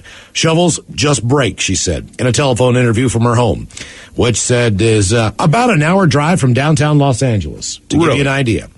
The National Weather Service issued a blizzard warning for that area, the first in more than 3 decades. Weather Service initially forecast a snowfall of about 5 feet. It happened to be a lot more than that. And by the way, it's 9 feet of ice. Of ice, right. That is blocking her front door in California. So from what we understand, the update on the story is they still have not been able. Yeah, they haven't gotten to her. To really, to get out of the home. Our question, what did you discover on the other side of the door? 206-803-ROCK. How long before they eat Riley? Well, right, you can ration your food a lot better than a dog. No. Well, sure, because you understand what's going on. Well, you can't take the dog out to use the bathroom. You cannot get out of the cabin. Oh, God, right. For 2 weeks so far. There's a lot more going on than just you have to dispose of this stuff. The dog needs to pee somewhere. Right. You need some of that stuff to clean up spills. What did you discover on the other side of the door? 206-803-ROCK. Here's a happy text. When I was 26, my ex-wife and I had only been married about 6 months. I woke up at about 3 a.m. and heard sounds coming from her back porch. I opened the door and found my wife getting railed by a dude who was twice her age. Good times. Wow. Positive Friday. That was in his home? Yeah, she was on the back deck, having said back porch. Jesus. I mean, at least go somewhere. Hello, Phil. Welcome to the men's room. Hola, bitch, hola. Hola. How's it going, gentlemen? Doing great, Phil. It's a positive Friday. How are you? Oh, man, off work, so it's a much more positive Friday now. Good for you. So what was behind the door? I'm a construction worker, and I've seen a couple of crazy things behind some doors, but one of the craziest was we were doing a remodel at an apartment complex that was part apartment complex, part halfway house for people with mental disabilities, let's say. Okay. So we're replacing all the doors. I go up there in the morning with all my stuff, set up all my stuff, and knock on the door, and a guy answers the door, and he's like, oh, hey, go ahead and come on in. So I walk in. The lady who actually lived there is laying on the floor. She's a large lady, mind you, butt naked, screaming at the top of her lungs. At you or just in general? Just absolutely in general, just drunk off of her mind, screaming. Okay. And like I said, the guy who ended up being her neighbor was just like, hey, why don't you just come on in and start working? Which I didn't do. I just turned around and walked away. I'm sure you guys would have done the same thing. Yeah, I think you got to deal with a little issue here first, and then we'll figure it out later. I'll be back. There's more doors to do first. Yes, take care of that. And tell me when you're done. That's exactly what I said. There's plenty more doors. You go ahead and let me know when you guys are decent, and I'll come back. Yeah, I think that's fair. I do too, just based on the smell alone. And she's just in there screaming and naked and big. Okay. What did you discover on the other side of the door? 206-803-ROCK. Hello, Pam. Welcome to the men's room. Hola. Hola. Okay, so I'm living in Georgia, and I kind of hear this weird noise outside, and I open the door, and there's a fucking tornado in my backyard. Oh, God. There's a tornado in your backyard? Yes. I had that happen to me. That happened to me in Maryland. Same exact thing. Well, I didn't open the door. I was outside watching the hurricane come in, the backside of the eye. But when the backside of the eye came in, the tornado was the first part of it. Right. And it ripped through my neighbor's backyard, man, and took trees down. They tell you it's coming. It's like waiting for a bomb to go off. They tell you it's coming, So they did have tornado watches and warnings going on at the time? Yes. How bad was it? How bad was the destruction to your home? Did it miss it, or did a tree fall or anything like that? It actually missed my house, but there was a lot of trees down around it, and it was weird because I don't know if people ever seen when a tornado hits a tree, but it'll like spin in half of the tree and then bend it over, like it twists the tree around. Huh. I've never seen that. Yeah, but the trees in my neighbor's backyard just dropped. They were big old oak trees. And the package store, the alcohol store, it sucked 50 cases of alcohol out of the window. That's why the tornado showed up. Well, hopefully some of them landed gently. Yes. How close were you to the tornado when you opened the door? Oh gosh, I don't know. Maybe a couple 100 feet. It wasn't a huge tornado, thank God. But, yeah, it was just I could see it in my patch or my backyard, basically. Okay. Well, at least you could close the door. That's always important. Can't believe it sucked the booze out of the damn liquor store. Well, I know what I'm doing the next day. Oh, I'm looking for liquor I'm going out and surveying the damage.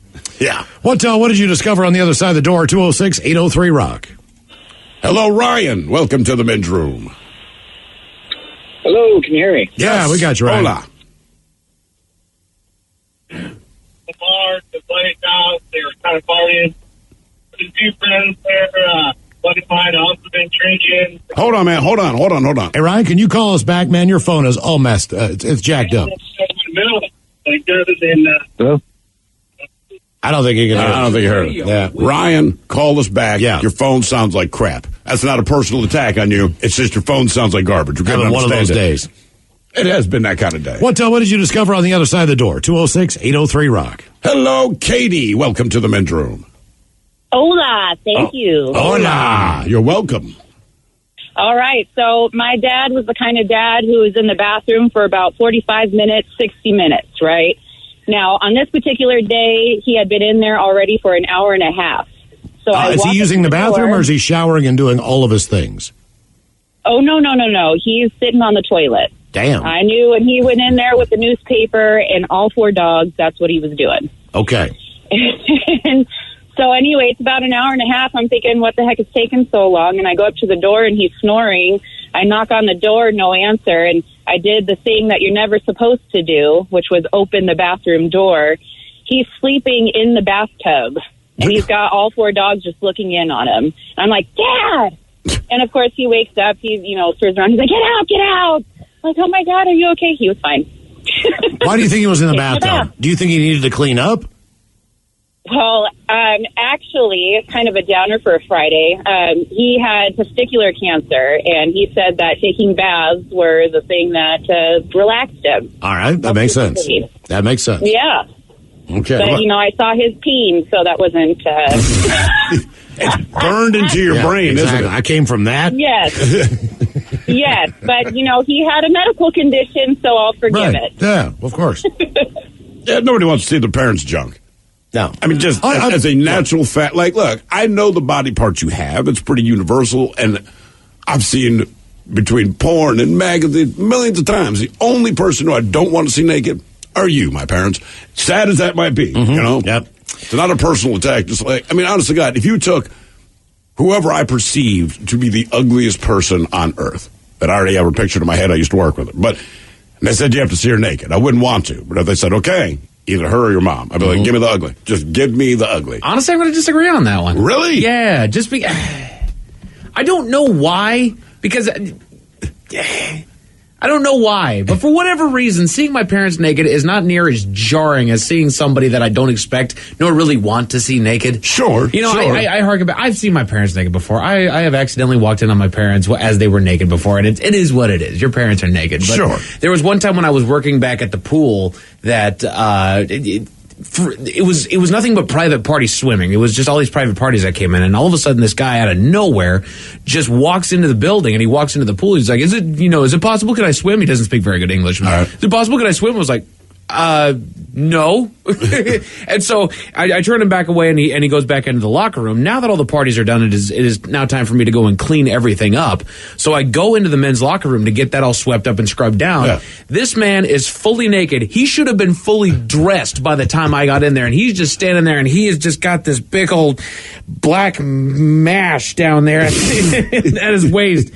That was it's burned into my brain to this day. The amount of pubic hair. I would rather. Was this like Harold and Kumar 2 or whatever? Yeah, it was just that bad. Is the whole problem? But I would rather walk in on my parents copulating than walking in on that man again. I've never walked in on anybody doing anything like that.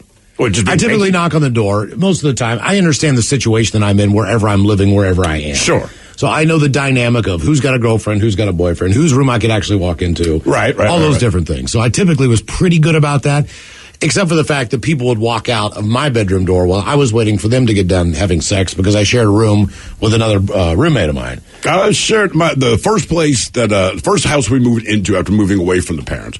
Me and my buddy Paul shared a room. No big deal. He was a great literal roommate, but he was dating this chick, really good looking, and I remember she had a bit of a limp the first few times that I'd met her, but she was cool to party with. They got along really well. Whatever. I come home from the bar or wherever. I open the door. So they're in bed. They're asleep. They're not having sex. But I open the door, and I basically scream at the top of my lungs.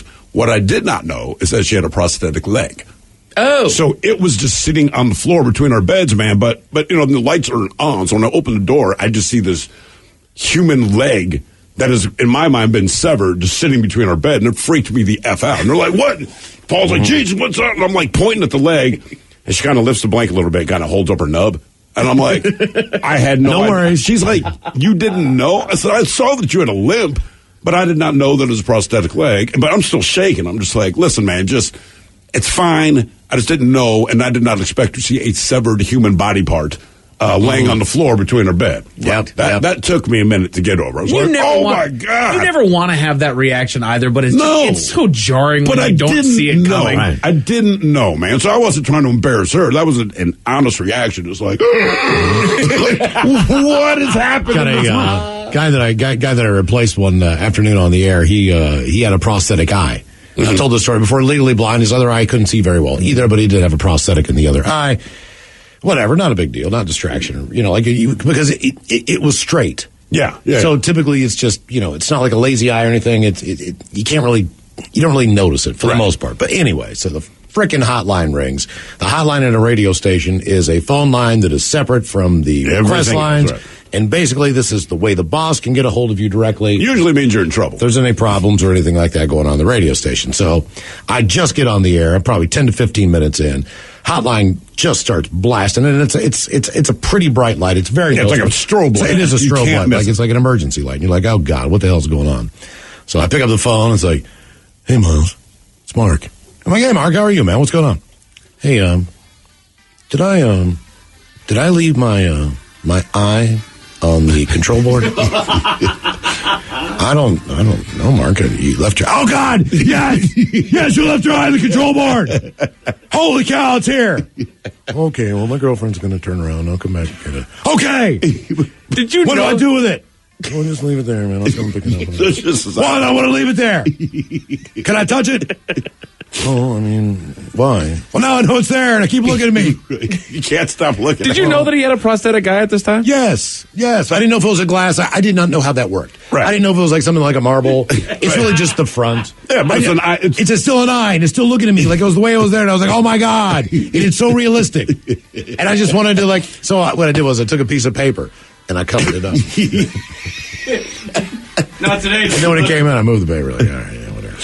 Ted versus the FCC coming up. You are listening to The Men's Room. Love the skin you're in with Hand & Stone Massage and Facial Spa's facial services. Enjoy the tranquility and deep relaxation while giving your skin a rejuvenating glow. All facials are tailored to your individual needs using the highest quality ingredients designed to give you healthy, radiant, and younger-looking skin. Visit any one of their 8 Seattle Hand & Stone Massage and Facial Spa locations or book online at handandstone.com. Restrictions apply. See spa for details. T-Mobile's network can help keep you connected to all your favorite podcasts when you're out and about. Whether you're an early bird looking to dive into a daily news podcast or a night owl who wants to catch up on the latest reality TV drama, T-Mobile will keep you connected on their strong and reliable network. T-Mobile covers more highway miles with 5G than anyone. So if you need great coverage, especially when you're on the go, check out T-Mobile. Find out more at T-Mobile.com/CY. That's SEEWHY.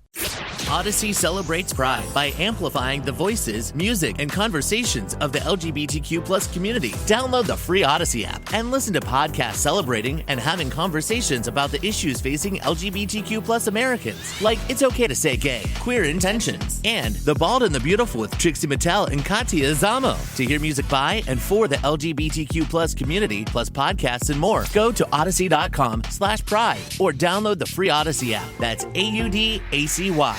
If you're a contractor, it's now easier for you to do business with the Department of Labor and Industries. Go to lni.wa.gov/skip the line and make an appointment with us ahead of time. No waiting around, no wasted time away from your job site. You get in, get out, and get on your way. Easy. So contractors, just go to lni.wa.gov/skip the line to make an appointment and get back to doing what you do best.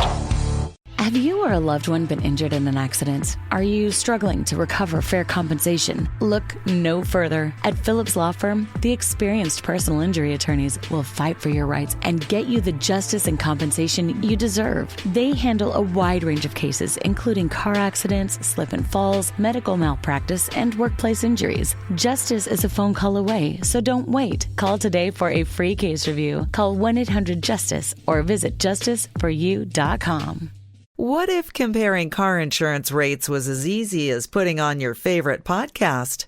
With Progressive, it is. Just visit the Progressive website to quote with all the coverages you want. You'll see Progressive's direct rate, then their tool will provide options from other companies so you can compare. All you need to do is choose the rate and coverage you like. Quote today at Progressive.com to join the over 29 million drivers who trust Progressive. Progressive Casualty Insurance Company and Affiliates. Comparison rates not available in all states or situations. Prices vary based on how you buy. Hey, it's Mike Hawk. Join me every Thursday at 1 p.m. exclusively on the Odyssey app as we go live with Odyssey. Join in on the action as we cover interesting facts, top 10 lists, and some fun new games. Follow the Men's Room page on the Odyssey app and join in all the fun Thursday afternoons at 1.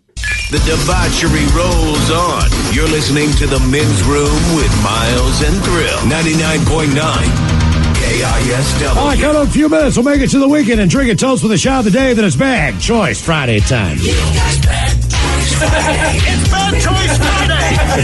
It's Bad Choice Friday. It's a habit. I know, habit, man. Jam on. As today we celebrate daylight saving time on a Bad Choice Friday, so it's all time with Bill Medley and Jennifer Ward.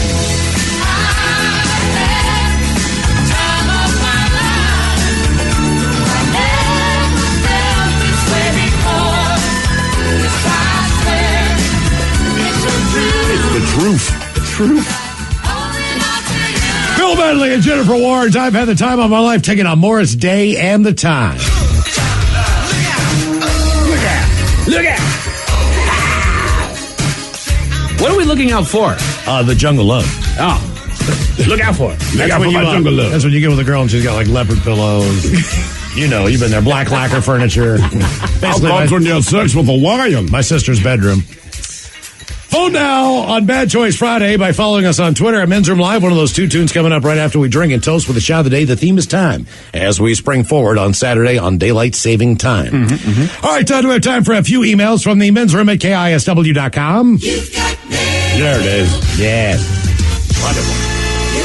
One from our question, what did you discover on the other side of the door? Gentlemen, a good many years ago, I worked at University Hospital. One day, riding the elevator alone, the door opened. Guy got on. He had a weird smile that quickly turned to a frown. You're big and burly, he said. Thanks, I said, confused. Big and burly like the devil, he continued. I hate the devil. Now I was shocked and silent. When we got to my floor, he said, he got out and said, stay right here so I can get a weapon to kill you with. Obviously, I hit another floor to escape and found security. Later found out he'd escaped the hospital psych ward. Hazards of working at a hospital, I suppose. That from Terry.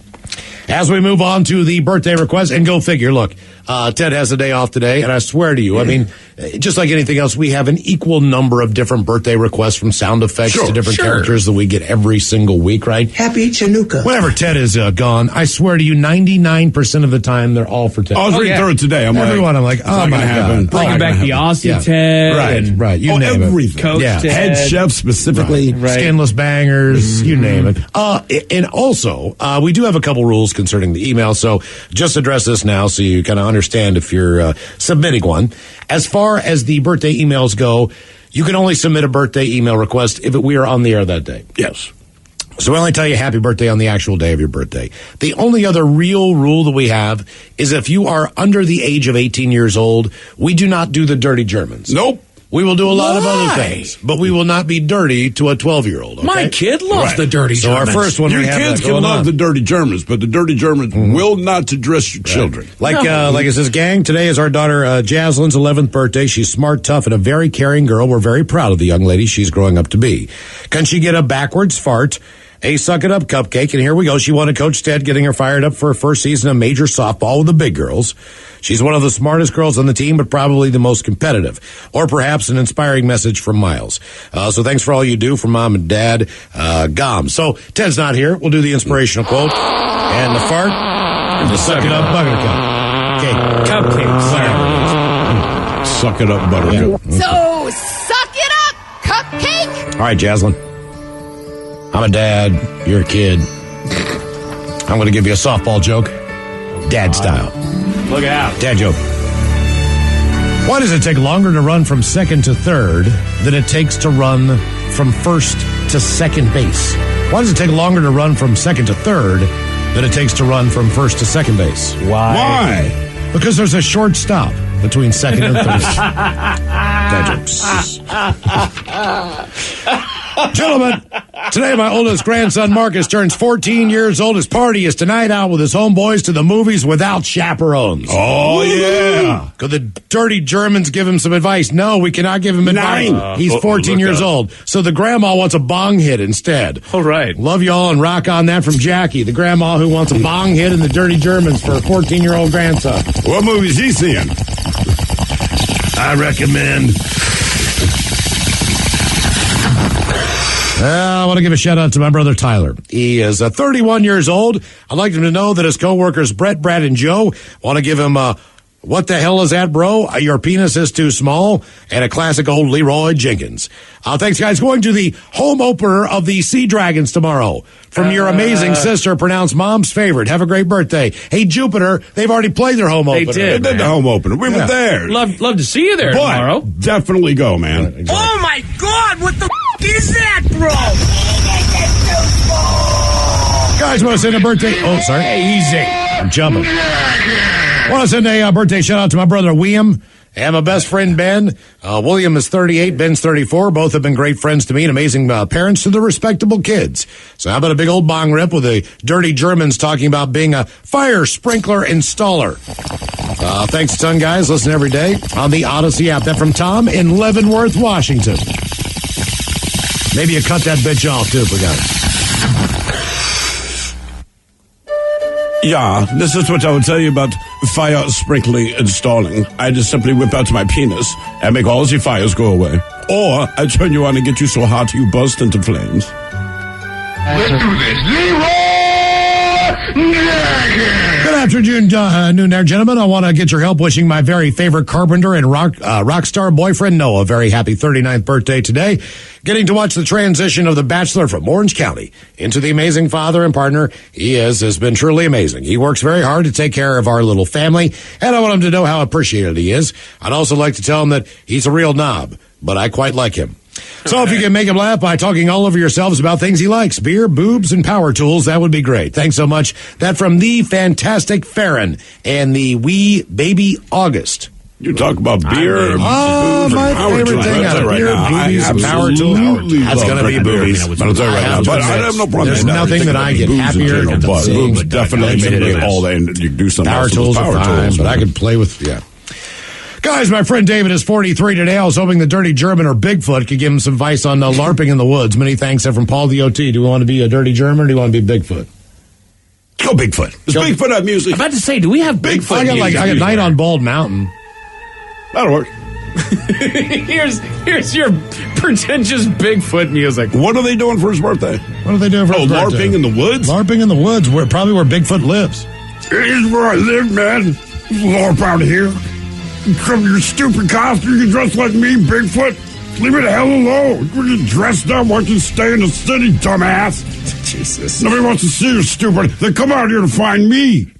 Guys, my dear friend Jen completes her 45th rotation today. Could she get a fart montage of some type there? Say what? And some words of wisdom from the great philosopher Miles. Thanks, guys. That from B-Town. Fart montage.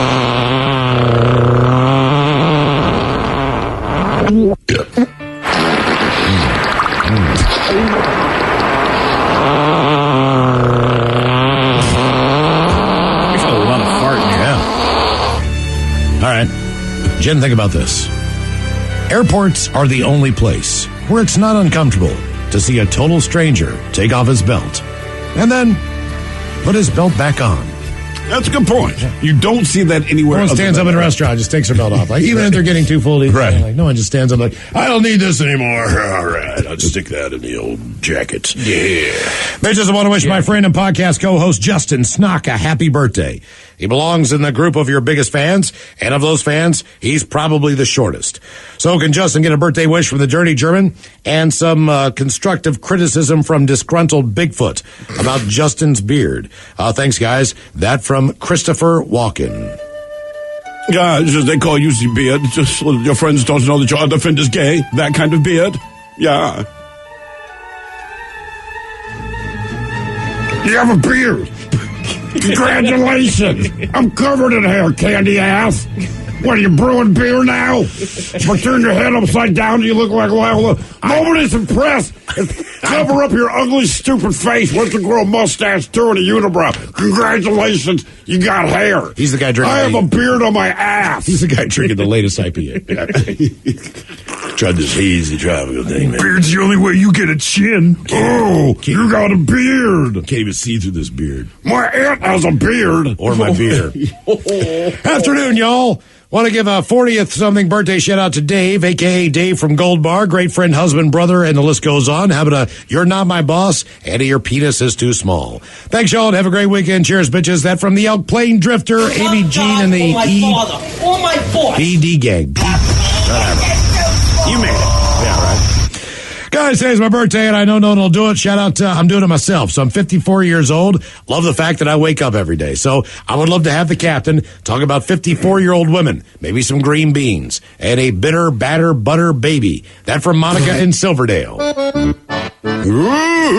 well, ahoy there. It's funny you bring up 54-year-old women specifically. Most people don't know this, but little Debbie She's a full-grown woman with dwarfism, and she is, in fact, 54 years old. And let me tell you, she likes it when you make an oatmeal cream pie, Miles. Crunch Bears.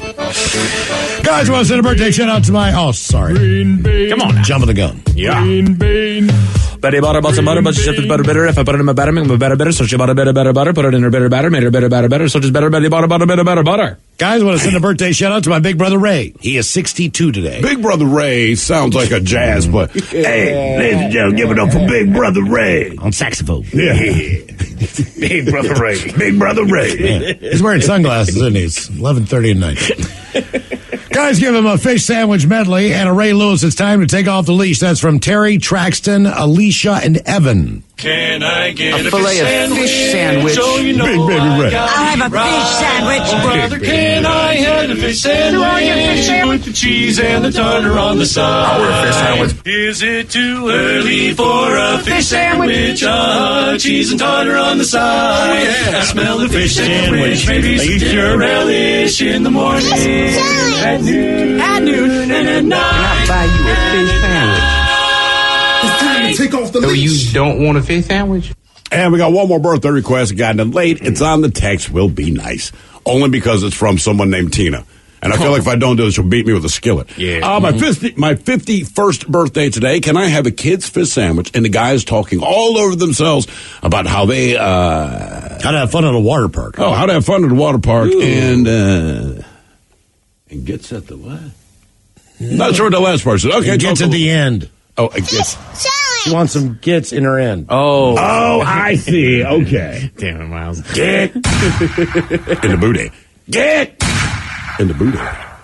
Get. I'll tell you how fun in the water park. Don't wear a bathing suit. Don't avoid it, man. Think about how good it feels when the water hits your fresh couple of months ago. private I did not go. It's like when you get on a jet now. That I was not there. Jacuzzi or hot a tub. horror story. Just stick your naked bits right up on that thing and enjoy yourself because it's your birthday. All right, guys, here you go.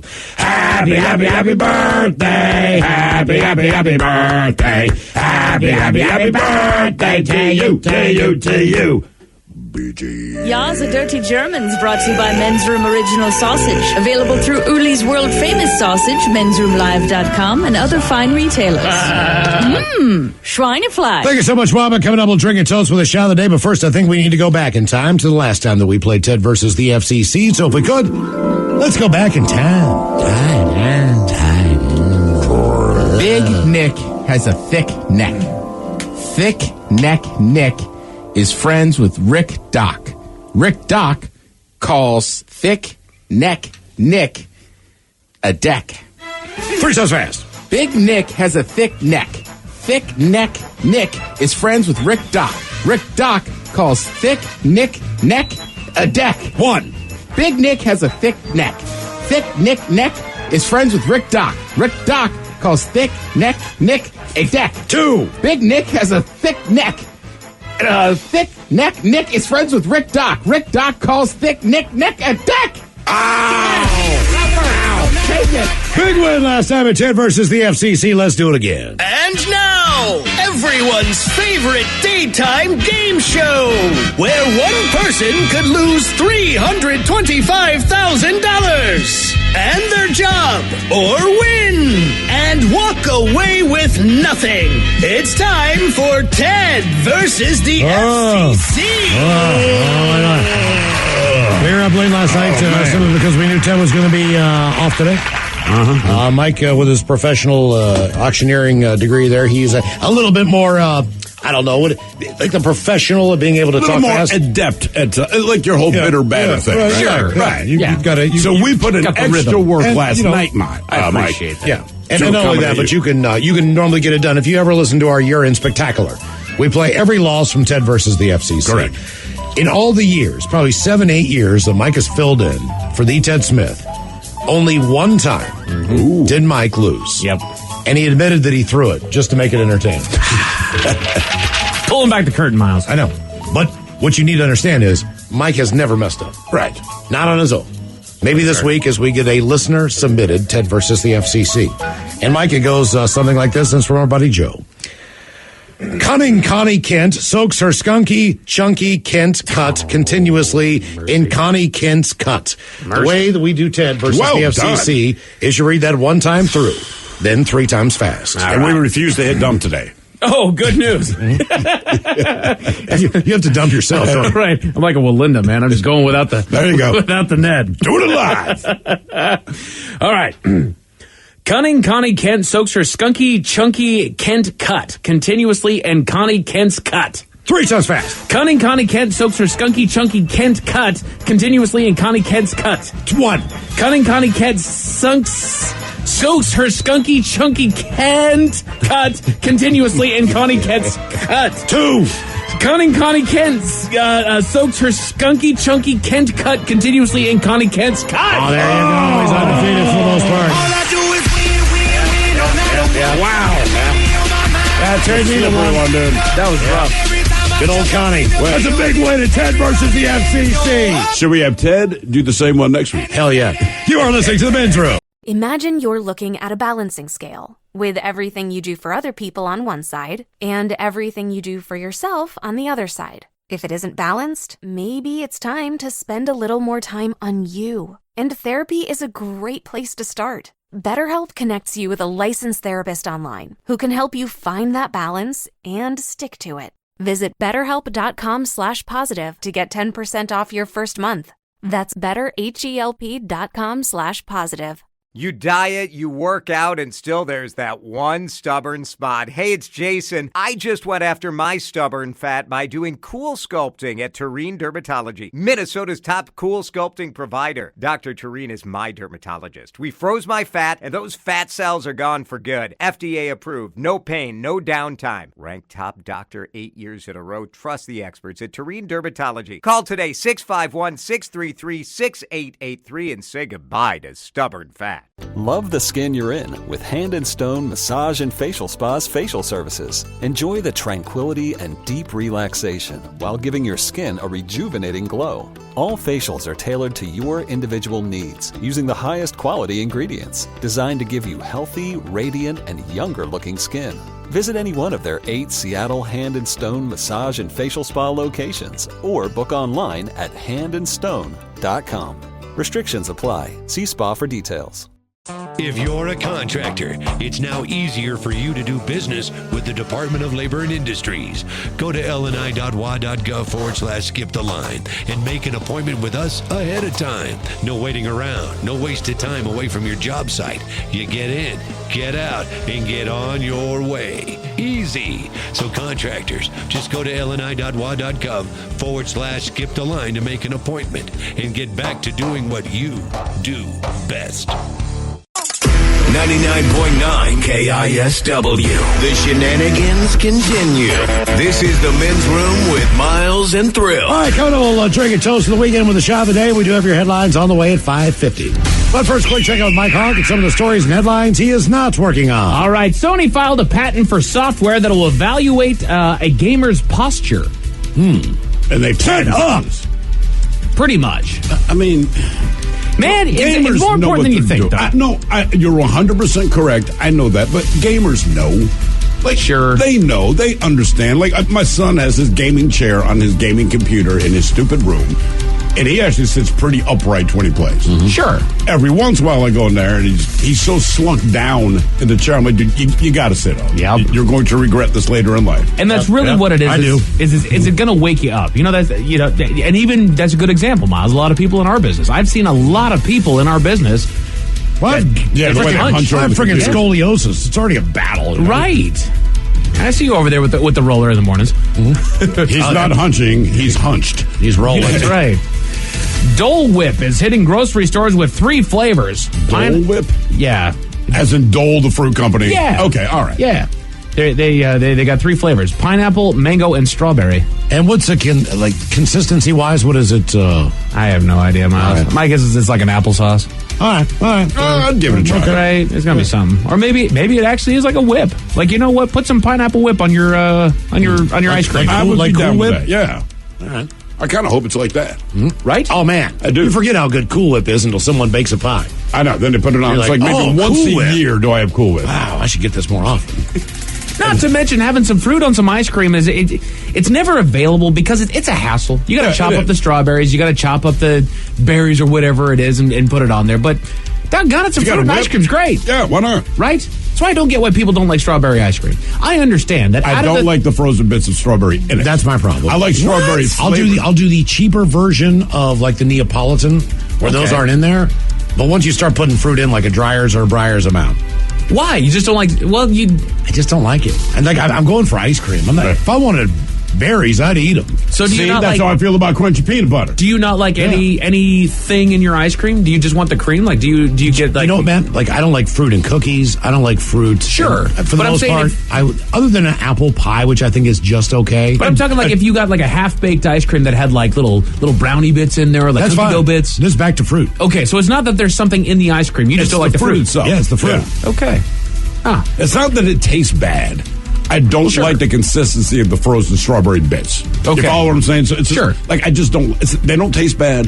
They're fine, but it kind of ruins the mouthfeel. Well, I'm on your same tip there with the crunchy peanut butter. Right. I love peanuts and I love peanut butter. For whatever reason, I don't like the combination of the two. Agree. It throws me off. But it's not true of a lot of things. Like most people like ketchup. Most people enjoy tomatoes, but you wouldn't buy chunky ketchup. Like I don't like when people throw craisins in a salad. What about heavy pulp orange juice? Yes. No. I love it. I don't like it. I love it. And it's stupid because it's just oranges, but it's the same thing. It's the bits of the orange that made the juice, but I'd still like get out of my glass. Well, oranges I like. I'm going to steal a joke here. If I wanted the pulp, I'd have eaten a doggone orange. Exactly. So why do you need the strawberries in your ice cream? Comes full circle. Well, it's all flavor. It's not orange it's not. flavored juice. It's Mike orange has juice. a stronger argument. I understand that the strawberries are a complete new introduction to the ice cream. Sure. Where the pulp, it's like you are the got leftover. Right. You ground up a doggone orange and poured it into a cup. There's orange juice. Strain that doggone thing. I agree, man. Man. Now I don't need a toothpick when I have my doggone orange juice. For juice, right. I should not need a toothpick for a liquid. Get that nasty little bit in the back of your throat. Doggone. Gum sales have gone down quite a bit since the pre-pandemic days. Not for our boy VD. Gum, huh? Well, a lot of people chew gum because they know they're going to be in social situations. They don't want their breath to stink. Sure. So maybe that went down because people are having less social interaction and they didn't feel the need to. That's not a bad call. Freshen up, so to speak. You might be onto something there. Yeah, look there. Women in Berlin will soon be able to go topless at public pools. Cool. Let's go to the pools in Berlin. Yeah. Dudes have been doing it. Why not? Mm-hmm. We have nipples, they have nipples. It's just where their nipples are located on some really cool things. I'm not complaining. Right. No. At the end of the day, it improves your quality of life. It makes things a little bit better. And that's not the only thing that can make your life better. If I could go to the pool and not wear pants, I would. Sure. I'm serious. But that wouldn't be fair to the rest of us. I understand that, but I don't care. I'd still do it. Right. Because it improves your quality of life. Yeah. But there's other things that you can do, Miles, other than just taking your pants off, which does bring us to... The Men's Room Top 10. The Men's Room Top 10. 10 little luxuries that can really improve the quality of your life. Nothing, and I do mean nothing, beats a brand new pair of socks. That unblemished cotton blend providing a pillow for your soul, giving each toe a warm hug. You got dress socks, ankle socks, wool socks, crew socks. Is he going Bubba on us? Knee socks. A little bit. Tube socks. Compression socks. Ethically made socks. I guess that's about it. What? I'm wearing brand new socks today. Are you really? Right out of the package. Attaboy. I'm wearing socks with my kids' faces on. You know, as goofy as it was, he's not wrong. Like, I love new socks. Yeah. He absolutely is not wrong. And you could tell there was a whiff of sincerity as he talked about the socks. You bet, man. My man loves some socks. Ted's buddy, and we know him. He, 1 year was like the year of new socks. And basically, he didn't buy the most expensive socks in the world. He could buy like an 8-pack or whatever. Yeah. But every day he would wear a new pair of socks. And then after he wore them, he'd wash them and then donate all those to the Goodwill. Oh, very nice. But he wore new socks, just one wear. 365, one month. Just 1 day. And then that was it. Then into the washing 365 pairs of socks. Right. Yeah. Fantastic, man. Amazing. So that, along with these, are 10 little luxuries that can really improve your quality of life. At number 10, they just say happy hour. Your local restaurant or bar may have a happy hour when you can sample different foods at an affordable price or have a specialty drink menu with low-cost options. We don't get that here. No, because, we don't. Happy hour is generally, 3 o'clock in the afternoon, Miles? Typically, they'll do a 3 to 5. Yeah. And we're on the air during a 3 to 5. Then some people do a late night one. 10 to 2 if they're open, or 10 to midnight. We should do a remote at a happy hour sometime. I agree. How the hell? Yeah.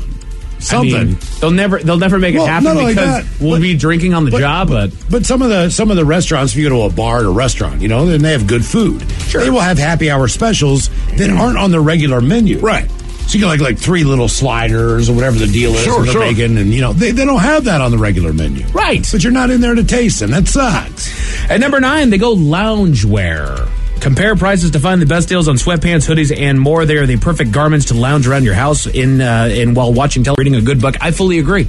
I go home and I am at record speeds to just run into I have my comfy clothes. Right. Oh, yeah. My kids are so... my son is just this. He has to be topless. So I call him Tarzan. Sure. He's at the age where that's the thing. Dude, it's always been his age. He does not wear a shirt unless he has to go outside. It never, ever happened. My daughter, as soon as she gets home from anywhere, slips into her pajamas. I do the same thing. Guarantee. Well, but since the pandemic and COVID, they're as far as our office goes, a lot of people are obviously working remotely. Sure. And have been. So there's nobody in our office every day. Like, we don't have all the meetings and all the things we used to have. I used to get up every morning and look, all right, I'm going to wear this button-down shirt. I'm going to wear this. I'm going to put on these shoes and all this stuff. Since the pandemic hit, man, I've been wearing leisure wear. I come in here every day with, sweatpants on, a T-shirt. Sure. I mean, why not? The lady calls it my emotional support hoodie. It is a 2XL Dragons hoodie that I got in 2020 because that was the only one that was available. It is comfy as all get out. It looks good on me, and it's a 2X, so I'm not going to wear that really anywhere. So it hangs right. Probably a collector's item based on the fact that was a one-shot deal before the pandemic, and now they're the Sea Dragons. Still got the sticker on the side of my car. Number 8, they go with music. I think a lot of people in this room and listening to this broadcast can agree. It says it may be a good idea to invest in a streaming music service so that you can build a list of your favorite tunes or discover new artists to cheer you up. And I will go even further. Mr. Hill, you got me onto this. Get yourself at least a cheap record player. There's better ones that are out there. Of course. And then go to any record store. A lot of them have a dollar section. Yeah, it's some throwaway records, but you can find some real gems in there. Okay, back to the new music. Oh, by the way, and we just saw this today. This was as of 2022. 2022 was the first year in 35 years.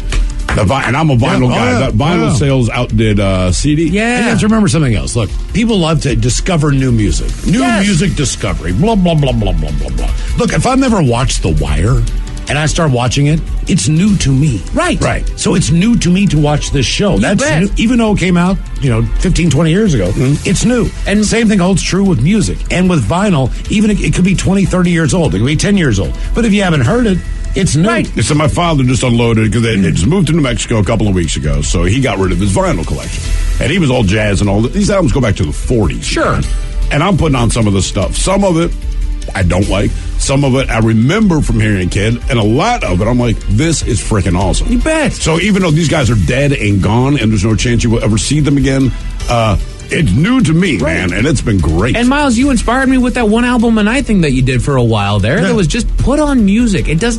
I do it every night still. I listen to all my albums. Keep posting, damn it. Well, no, I'm basically downloading albums, a lot of them on my phone and listening to that too. If I'm at home and I don't, haven't been to a record store in a while, I'd just do that. Put on music. Yeah, exactly. Absolutely. Something, man. Well, look, we do a talk show.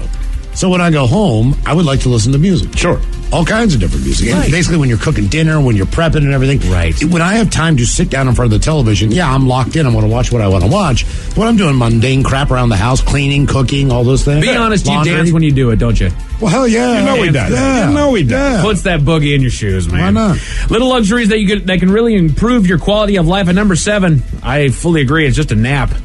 Yeah, take yourself a nap, man. That is if you're a napper. That is almost one of my weekend staples. Is just laying out on the couch. Yeah, it's bright outside. You bet I could be going out and doing something. There's probably something better that I should be doing. That midday nap, man. That if you speaks need louder one, than if you anything. need one, take one. I'm that more in the summer than I do in the winter. And we were talking about this last night. Just, I got this little pergola in the backyard. And I'll go out there with like a magazine or something, throw my feet up. Inevitably, I fall the hell asleep. Yeah. Well, thank God next week at this time, we'll be going home with a little bit of light out, Right. which inspires you to fire up the barbecue grill. Sure, even if little it's things. raining, whatever the hell the deal is. Like, it just, that one extra, man, that's a lifesaver. You are absolutely correct there. Number 6, a vacation day. Says you may not have a major trip planned, but that doesn't mean that you can't take a vacation day. Yeah. And I will say, please take the vacation day. You know, Right. you don't have to go anywhere, but just shut everything else off. Sure. Correct. The conundrum on being an adult sometimes is the fact that, look, I do have this day off. There are things that I need to do. Right. And there's And things that's that what I that day should is. be doing. And I end up doing those to get them done because I've already procrastinated on them. More so than I do taking that relax. I'll try to get it all done in the morning, so I have the afternoon off or whatever. But you still feel better because it's not feel hanging over your head. I've got that stuff done, and I feel so much better than that than just laying on the couch and watching television. I agree. Exactly. Yeah. You need the day of rest, man. You know what? If it's good enough for the man upstairs, it's good enough for me. But if it rests the brain, that's all I need. Yeah. Correct. 100%. Number 5, coffee. Boy, I love me some coffee. Coffee drinkers have a variety of different opinions now, or options now, so spend a little extra money on a specific type or flavor of coffee that you particularly enjoy. Look, that's always the metric. You spend $6 a day on your coffee. Imagine how. You know what? If that makes you happy, if that is your ritual to start your day and it's really the thing that makes you just right during the day, it is not money wasted. It's not. I mean, people, and I hear people, Starbucks is so expensive. And it is. But to your point, but that's money that I'm volunteering to spend. Right. This is the reason I make coffee at Starbucks is not expensive. That I spend in my life is not where I would like to. I understand I have an obligation. Right. I'm glad that I live in a home. Ask me how I feel when the mortgage bill comes. No kidding. I'm not cool. Yeah. I tell you what, man, I love that little Keurig I've got. Yes. So instead of making a pot of coffee and wasting half of it, I can just wake up in the morning, have one cup of coffee. That's right. Determine if I want another one. Then I'll put another pot in. Away you go. And That's it's fine, and it's not destroying the landfills and all that crap because they already did a study on that, so you can go to hell. I get the Cafe Ladra ones.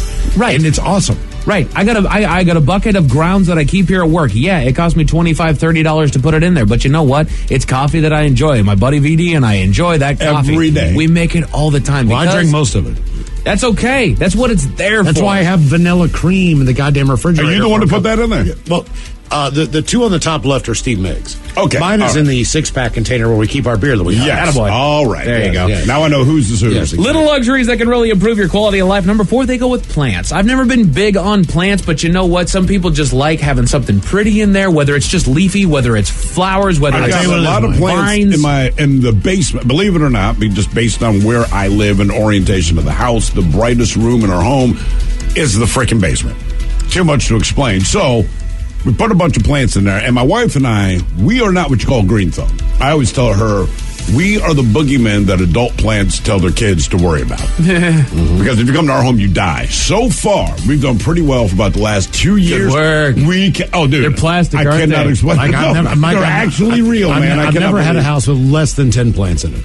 You do have a lot of plants, yeah. I have a ton of plants. Good work, man. Yeah, because I feel like, look, my kids are grown up. Like, I need to take care of something. Sure. I don't have a cat anymore. They all died. All the dogs died. Like, hell, man. I can at least be responsible enough to make sure this crap doesn't die. Number 3, they go with sheets, and I fully agree with that as well. You hear it all the time. You spend a third of your life in your bed. Get you some good sheets that you actually. It's worth. Look, man. you can buy sheets, and you can buy sheets that are ridiculously expensive. Yes, you can. And my wife and I did that.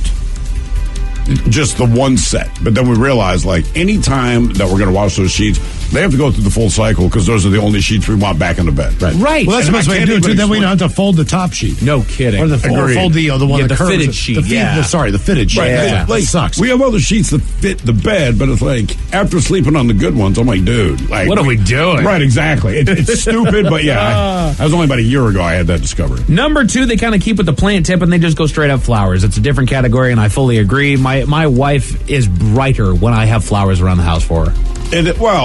I've never understood it, but women seem to have this deep, inane love of For one flowers. thing, you get the satisfaction of having the plants in your home, but the second they are pretty, they have colors, they're but they're gonna die aromatic. soon. At least with plants, it's like, man, they're just green. Well, you got to replace the water, but you bro. keep 'em- I know, but how long do even if you're the best kept cut flowers are going to last, what, a week, maybe 2? Mine are going a week strong, and I'm about to change the water again. I'll see how long because I bought them down at the market. Yeah, the market down there. Well, those are the flowers down there are affordable and they're great flowers.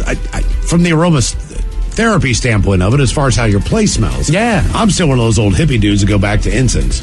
Oh, really? See, I was never big on incense. I will light incense. I don't care. I mean, half the time that I realized people were chill and cool growing up with parents and everything else. Yeah, because they were also stoned. They're all stoned and incense was burning all the time. So that brings just back in your brain, right? Brings like, back this is memories. a relaxing good thing. Do you have the long sticks, or do you like go with the other thing where you I have the long, little stencil on the top? I got the original from India. Good man. And I got a huge box of them. But this is the number one little luxury that can really improve your quality of life. I swear by this one. I have done it a lot more this year. It's just straight up books.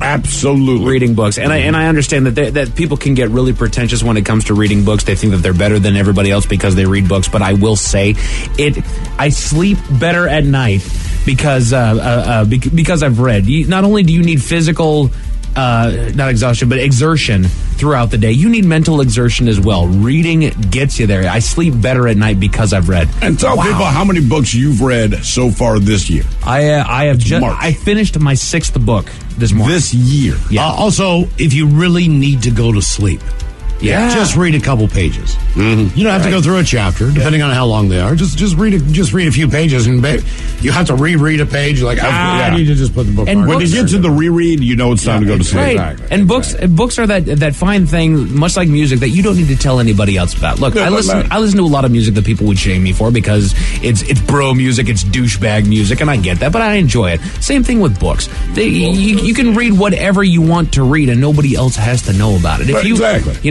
I don't care if you're the manliest man out there and you're reading Dr. Seuss romance novels. Yeah, why not, dude? If it speaks to speaks to your mind and your heart, man, read it. That's all you need. What was the book you just read? I just read a Stephen King book. It's not his most recent, but it is a recent one. It's called If It Bleeds. It's a collection of short stories. Oh, Jesus. I thought of something else. No. She's a woman now. God, can we just be decent? Stephen King, I do love his novels, but his short stories are even better, dude. Really? Yeah. Because he doesn't have to draw it out. He did a whole movie based on his short stories. Yeah. What was the movie? The greatest movie ever made was a short story. It was Green Mile was a novel. It was Shawshank Redemption. Hey, VD, I don't know what you know about the radio and stuff, but when you just scream off mic and no one can hear you, it's just like, yeah. But if you turn the mic on, you should work in audio. Into a microphone, then everyone else can hear you and you can be a part of the conversation. I apologize. I was just coming into the whiskey. Christ. Thank you, sir. A driver in the UK flipped the wrong person the bird, Miles. Who did he flip? I will tell you all about it at 5:50. Thank you, sir. Headlines are coming up at 5:50. What you watch depends on what kind of mood you're in. Sometimes you're craving comedies like Friends or South Park, and sometimes you're more into dramas like HBO's Succession and House of the Dragon. There's also cooking shows like Chopped and Beat Bobby Flay, and even movies like The Lord of the Rings and Shazam! Fury of the Gods. Well, Max is the streaming destination that has the best of entertainment for whatever mood you're in anytime. And plans start at as little as $9.99 a month. Max, the one to watch. Subscription required. Visit Max.com. T-Mobile's network can help keep you connected to all your favorite podcasts when you're out and about. Whether you're an early bird looking to dive into a daily news podcast or a night owl who wants to catch up on the latest reality TV drama, T-Mobile will keep you connected on their strong and reliable network. T-Mobile covers more highway miles with 5G than anyone. So if you need great coverage, especially when you're on the go, check out T-Mobile. Find out more at T-Mobile.com/CY. That's SEEWHY. Odyssey celebrates Pride by amplifying the voices, music, and conversations of the LGBTQ+ community. Download the free Odyssey app and listen to podcasts celebrating and having conversations about the issues facing LGBTQ+ Americans, like It's Okay to Say Gay, Queer Intentions, and The Bald and the Beautiful with Trixie Mattel and Katia Zamo. To hear music by and for the LGBTQ+ community, plus podcasts and more, go to odyssey.com/pride or download the free Odyssey app. That's AUDACY. Becoming a medical assistant opens so many doors to healthcare careers. And in 9 months, this could be you. Get hands-on training in real-world labs, clinical externships, and the support of fellow students and teachers at Pima Medical Institute. Visit pmi.edu for details. Have you been in an accident that wasn't your fault? Feeling overwhelmed and unsure what to do next? Look no further. The personal injury attorneys at Phillips Law Firm are here to help. Phillips Law Firm understands that accidents can turn your life upside down. That's why they're dedicated to fighting for the compensation you deserve and to making the process as stress-free as possible. Don't wait any longer. Call now, 1-800-JUSTICE, or visit justiceforyou.com. What if comparing car insurance rates was as easy as putting on your favorite podcast? With Progressive, it is. Just visit the Progressive website to quote with all the coverages you want. You'll see Progressive's direct rate, then their tool will provide options from other companies so you can compare. All you need to do is choose the rate and coverage you like. Quote today at Progressive.com to join the over 29 million drivers who trust Progressive. Progressive Casualty Insurance Company and Affiliates. Comparison rates not available in all states or situations. Prices vary based on how you buy. Hey, it's Mike Hawk. Join me every Thursday at 1 p.m. exclusively on the Odyssey app as we go live with Odyssey. Join in on the action as we cover interesting facts, top 10 lists, and some fun new games. Follow the Men's Room page on the Odyssey app and join in all the fun Thursday afternoons at 1. In the meantime, have we made it to drinking time, Jason? Somebody out there deserves to be recognized. Funny you show up right and the around men's the room knows just who it is. So like an alarm went we off. say, bottoms up, sailor. It's a butt plug. You're the toast of our shot of the day. Drink time it is. As usual, we head to the drink desk and Steve Thrill Hill to find out who we're toasting. Today we toast Mr. Peter Starostecki of somewhere in Maine. All right. And this, by the way, this shot of the day was brought to me by an astute listener of ours named Ryan. So, as we know, car owners across the U.S., you can pay an extra fee to customize license plates, sparking creativity and personality, but it is causing headaches for state officials who have to decide what's acceptable. So Maine, the state of Maine, for several years, they allowed people to put just about any combination of letters and numbers on their license plates, including words and phrases that other states would ban. But the state decided to change course, and this year they recalled 274 license plates, including today's honoree. Because the state of Maine looked at his license plate, and basically it says, love to F you. So they basically went back on their original plan. Well, they reviewed all the license plates that were out there, the vanity plates, and said, okay, so the people that had something lewd. So this guy says, love to F you. So they recalled the plate. Well, the guy's fighting it in court, and I don't know if he'll win, but he has a very good argument. He's vegan. Yes. His license plate, as he sees it, says, love tofu. But honest to God, right? Wow. But even on the back of his car, he has other bumper stickers touting tofu, right? So he got love tofu, but the way this is, so take a look, right? Yeah, exactly. Yeah, and they're like, no. And he's like, dude, I'm a vegan. I like tofu. That's honest to God. Even took a picture of the back of his car going, maybe they should change tofu to F-U. Yeah, right. I maybe won't eat it more. So he's going to lose his license plate because he loves tofu. Right. How do you like? Do you love me some tofu? So we pour this booze and we drink this booze because we think it's yummy. Yummy! So over the tongue and down the throat to party in our tummies. Down the hola bichona. You know it's Bad Choice Friday. It's Bad Choice Friday. You know it's Bad Choice Friday. Hey, man, this is your fault. And before we get to our winner on a Bad Choice Friday there, Veggie Dog, just know that we walked down the hallway today and determined that something smelled really good. We could not figure out if it was popcorn, fried chicken. We were not sure, but what Steve determined was it was nothing that came from your office because it actually smelled good. It smelled like something we might want to eat, and so we know it's not convinced it was popcorn because I smelled going to the front door. Nick. Man, that smelled good. I tell you what, I almost think the popcorn should be like fish in the microwave. Unless you're going to share. Right, because everyone's I don't want your fish, but dude. True. When you do I wasn't sure if it was Castle or who it was. But I'm like, man, oh man, bring that over here. So Saturday night, we spring our clocks forward, daylight saving time. So we did a daylight saving time inspired Bad Choice Friday. We are clever. Time. Damn, we're clever. Bill Medley and Jennifer Warnes from the Dirty Dancing soundtrack. Dirty Dancing, yeah. Yeah, Dirty Dancing. I've Had the Time of My Life versus More Stay in the Time and Jungle Love, a tune that was featured in the movie Purple Rain. Mike, how was the vote? It wasn't close at all, Miles, with a split vote of 38 to 62. It's been dark. We have not been having the time of our life. It is time to get us some Jungle Love. Jermaine, bring me the mirror. Here's your winner. on a Bad Choice Friday. Morris Day and the Time and Jungle Love. Welcome to the weekend. You are listening to the Men's Room, 99.9 KISW, Seattle. Imagine you're looking at a balancing scale with everything you do for other people on one side and everything you do for yourself on the other side. If it isn't balanced, maybe it's time to spend a little more time on you. And therapy is a great place to start. BetterHelp connects you with a licensed therapist online who can help you find that balance and stick to it. Visit BetterHelp.com/positive to get 10% off your first month. That's BetterHelp.com/positive. 99.9 KISW. We return to the Men's Room with Miles and Thrill. Now for all TV news all time, time for TV Time with Ted. And now, because your pathetic life is confined to countless hours in front of a talking box, the Men's Room presents TV Time with Mike. Man, your beard got bigger there, Ted. Do I have a bigger beard than Ted? Yeah. Like, Ted keeps his super close cropped. Sure. And you got to let yours go a little bit. Yeah. Not in a bad way. You're rugged Ted. For whatever reason, I am 10 years Ted's junior. Yeah, I'm 9 years and 1 month younger than Ted. Yeah, I feel like my beard is grayer than Ted's. It is, yes. It bothers me. Do you realize that makes you 20 years younger than either one of us? Yes, it's true. Yay. At a minimum. That's how I always remember how old Ted is, because he was born in 80. Do you realize that Steve and I could be your dad? Yes. You guys met my dad. You guys have fond memories of the 60s and 70s. Yeah.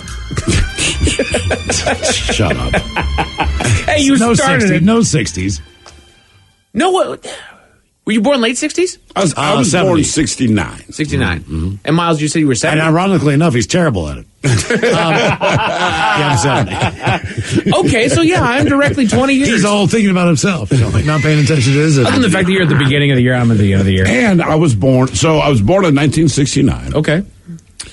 It also turns out, and please do not dump me, this is the true thing. Okay. According to the Chinese calendar, I was born in the year of the cock. Sure, I was the horse. So I did not know this. We went to a Chinese restaurant. I'm like 17 years old. I'm with my parents. And they put down the menu, and the menu had just the different years, what animal it represented. That's how I found out. So my mom looks down, and she goes, 1969. You were born in the year of the cock. I kind of giggled, and she goes, that explains so much. my biggest beef is as far as like you're up very early. I was like, damn. From the historical aspect of it, like I was like 2 months or 3 months before a man landing on the moon. And to me, I saw it. My mother said I was on her lap. I have no memory of it, but I'm proud to say that my drooling, stupid ass was there. It's sad that it's been 50 years since something that monumental has happened as far as technology. Sure. I mean, there's a lot of things that's happened, but that was a major step. That was the one, man. We got to the doggone moon. That was the one, man. It was so close. It's all fake. What do I see? Nixon. I'm gonna sound stupid. Have we set foot on Mars? No.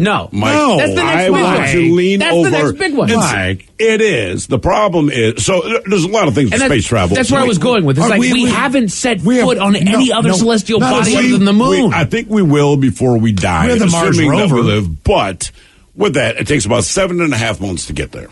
So you're taking people, zero gravity, and they're getting irradiated. So that's bad. It takes a year to get there.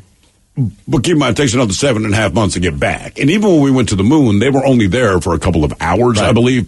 So, and even if you so find imagine 7.5 months, you get to Mars, you're on the surface for maybe 18 hours total. Right. And then you have Get the hell another off. 7.5 months to get back while getting irradiated. I didn't like leaving for a day to do an auction over in Spokane. That I would suck. go to Mars in a freaking heartbeat. I'm dying of a terminal disease.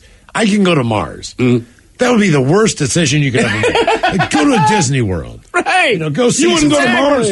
Hell no. I would in a freaking heartbeat. We're about going to get a pizza. You're just not. Exactly. I'm not live with what you got. I'm not dying eating dehydrated food. Enjoy the tang and protein pudding. I would do it for that. I absolutely would. The protein pudding and tang sounds like something else, but yes. Is this a TV segment? My problem is that just lack of sex, and I don't know how often people masturbate, like on the space station, but like, you gotta keep, I'm just saying my particular lifestyle. I know alcohol will be cut out. I get it. But the things that I can do, it's like, I'm going to masturbate and want to have sex. Moving on to TV over here. You can't catch that in the air. No. No, you can't. Sorry, guys, avoid that. I prefer not to. What is that drop floating? Oh, that's not a pearl. That is not a pearl. Oh my God, that is not a loogie. I always bring you guys what I am currently watching. This is a latest series that I've grabbed on Hulu. Ted has brought to you guys the series The Blank That Built America. He talked about the foods that built America. There's, I think, the cars that built America, the men that built America, stuff like that. They have a season that they released last year that was called The Booze, Bets, and Sex That Built America. All right. Okay. Right? It had my attention right from the jump. I like the Built America franchise, but then this one talks about Jack Daniels. Love it. Talks about Budweiser. Love it. Talks about Marlboro. Yeah. I'm very close to it. And then you smell it? I smell it all the time. And then they're hinting, they haven't talked about, it's condoms, but I got to assume it's Trojan. Probably. Like who else? Like Durex is there. Yeah. Who cares as long as it works? Exactly. And the funny thing is about it when it comes to like cigarettes and Marlboro, that's the last thing that we left off over there. Is that back in the time, just as Marlboro was coming into creation, I loved listening to the story. And of course, they're going to take some creative liberties with it, so I don't know how much of this is accurate. But the guy that founded Marlboro did belong to a tobacco company back when America was being founded. One of our greatest exports was tobacco. We had a lot of tobacco plantations all over the place. Still is. Absolutely. They live on the world economy, not the United States. Right. And it hadn't been corporatized yet. It hasn't been there was no name brand for tobacco yet. They talked about how the tobacco that you bought was just over the shelf at the drugstores or any other convenience shop that you went into, right? And so these guys are trying to become the first name brand inside of all these places when it comes to tobacco, but nobody's buying their product because they already have it. They talked about cigarettes. The thing about tobacco and smoking back in the day is that tobacco was only really ever consumed in a handful of different ways. It was either pipe tobacco, which is a very distinguished way, cigars, yet again another distinguished way. Cigarettes were designed for ladies. Correct. Hence the at the end of the cigar. And then chewing tobacco. My grandmother did snuff. Mine did you too. bet. Yeah. But and Mr. Hill, they made that very point, is that women didn't smoke really anything but cigars, because that was back in the day when women, the image of a woman was still very protected, female, right, very feminine. So smoking was not a feminine thing, but if they wanted to smoke, they would have a cigarette, right? And so smoking a cigarette was an effeminate thing. And so the guy that founded Marlboro, he's trying to sell their particular brand of tobacco everywhere, but they've already got it. So he finds himself out there outside of a factory, smoking next to a handful of factory workers, and the guy gives him a cigarette. And he says, "You're smoking cigarettes? You know, you're candy ass." Exactly, right? But he says, they give me like 2 to 5 minutes for a break. I don't have time to set up a pipe. I don't have time to smoke a full cigar. I need this little smoke, right? Sounds very familiar from a commercial break. Exactly. Do you want hundreds? No. So that was the fascinating thing, is that, yes, it was designed for women, but also in 5 minutes, you could have a nice smoke. And the way that they make an example of it, I don't know if this was actually accurate, but it was a great example, is that he sits in front of his brother, who's running the books for their tobacco company. His dad runs the company, his brother runs the books, and he's the salesman. But he sits there, and his brother is starting to make a pipe. And as soon as he starts loading his pipe, he just lights up this little cigarette. They laugh at him because he's lighting up this cigarette. And finally, he snuffs the thing out, and he says, "Did you see what just happened?" They said no. He says, "I just had a great smoke in the time that it has taken you to load a pipe, to load your pipe." Yep. So the convenience of that think about how great. I mean, obviously, it's very addictive, very dangerous, and it'll kill you, right? 100%. But think about the fact that you have alcohol, you have all these things, but tobacco did really cater to females, right? So when you think about the 70s, when Capri's came out, when Virginia Slims, there were cigarettes that were strictly for women as far as their sales, and not that a guy couldn't smoke one, just the fact that, look, we're marketing this. There's no female Jack Daniels bottle. Right. There's no female beer. I mean, you drink beer, you drink liquor, you drink liquor. It doesn't matter where you come from. You drink wine, right? But with the cigarettes, they're like, here's a female cigarette. Exactly. Here's a cowboy male cigarette. Right. And they divided that. Like, dude, you're addicted to nicotine. It doesn't matter. You'll get it one way or the other. Exactly. But they did a good job of that. So that's on Hulu right now. They've picked up a handful of History Channel stuff, and I'm really getting into the History Channel. I have gone into my 30s, learning about things that's starting to become fun. There's nothing wrong with that. I suddenly care. There's nothing wrong with Right? that, man. That's why I watch Antiques Roadshow, because they teach me about history. Yes. That's why. Coming up this weekend. Coming up this weekend, we've got the Oscars, which I know that you guys have all set your parties. Ted and I usually do have a party, but he unfortunately has already flown himself south. He is actually going to be at the Oscars Mike, this year. Okay, Mike. He got himself a pair of tickets. I know. Who is your pick for movie of the year? Can you name one movie that's It's gotta be No, that's what I was going to Avatar say. Just throw something out. It's got to be Avatar 2. Is that up for movie of the year? Best I have Picture? no idea. I'm guessing. What was the one with that? And I do actually want to see. Maybe Top Gun? Is that 2 years old? That should be. The Jamie Lee Curtis flick, Everything, Everywhere, All at Once. Gotcha. I actually want to see that. Right. I bet they have the lowest ratings for an Oscar ceremony ever. Let's find out. But we do have a handful of stats about facts and figures about the event. Does anybody, Thrill, not you, Miles, do you have any idea how much this award costs to put on? So the entire show? The entire show. The total cost of the ceremony. Oh, man. Best guess. I don't know where it is. I don't know any of those things. It's in L.A. at the, Ford Theater or something? Oh, Lord, I have no If that idea. helps. Millions. Just shy of $60 million. That's ridiculous. To put on 58.6. Just the red carpet alone So costs if I'm $24.7 if I'm a SAG after a person, is that part of my money that I put into the union every month? It's got to be. Is that where that goes? Like, dude, don't spend my money. Mike and I I'll take health insurance. So it's one thing. Mike and I were talking about this today because I just cannot believe it costs that much to put on the Oscars. I do not know why it costs that much to put on the Oscars. Half the movies that get nominated for Best Movie, their budget is not as big. Right. As the one That's $60 million. for something that, as you said, the ratings not failing. It will still win its time slot, but not a ton of people are watching it. Miles, you asked if Avatar was up for Best Picture. Yes, it is, because we have a fact out here. 192 minutes is the running time of this year's longest Best Picture nominee. Well, I will which is say this. Avatar, I'm glad The that Way of more Water. mainstream movies are respected the same way as an artistic movie. I mean, I guess. So I thought the first Avatar. If you like a movie, you like a movie. Much like the Super Bowl, any idea of the average cost of a 30-second ad during the Oscars? Not that much. There's no way it rivals the Super Bowl Because they don't make specific commercials for the Oscars. Sure. Like they do. But it's still going to cost you a pretty penny because they know that you're watching the Oscars. You're going to win much the as we time talk slot. about how you're not watching the So Oscars. I'll say 1.5. 1.5. Mr. Hill. For a 30-second ad? 30 seconds. It is 72% less than the Super Bowl. That makes sense. So about 2 million, maybe? You're right on it. It is. Oh, really? Miles, you're the closest without going over $1.95 million. I win. I get the trailer and the trip to Tahoe. Damn right. The trip to Taco Bell. No, Tahoe. Oh, the trip to Tahoe. Tahoe. Mike's trying to cut you down. Taco Bell. Maybe now I'll take a am. taco because they got so much snow. I done did run out of time for here on this our TV segment here. TV for you tonight as well as throughout the weekend. Let's see here. Tell them about the weekend. I'm going to tell you about. Oh, you know what's coming on the weekend. Give it a second. I'm going to get there. Tonight on Hulu, the series premiere of Unprisoned, starring Kerry Washington, is premiering on Hulu. Tonight on Netflix, Luther, The Fallen Son, is also premiering tonight. That's Idris Elba breaks out of prison to hunt down a serial killer from one of his own unsolved cases.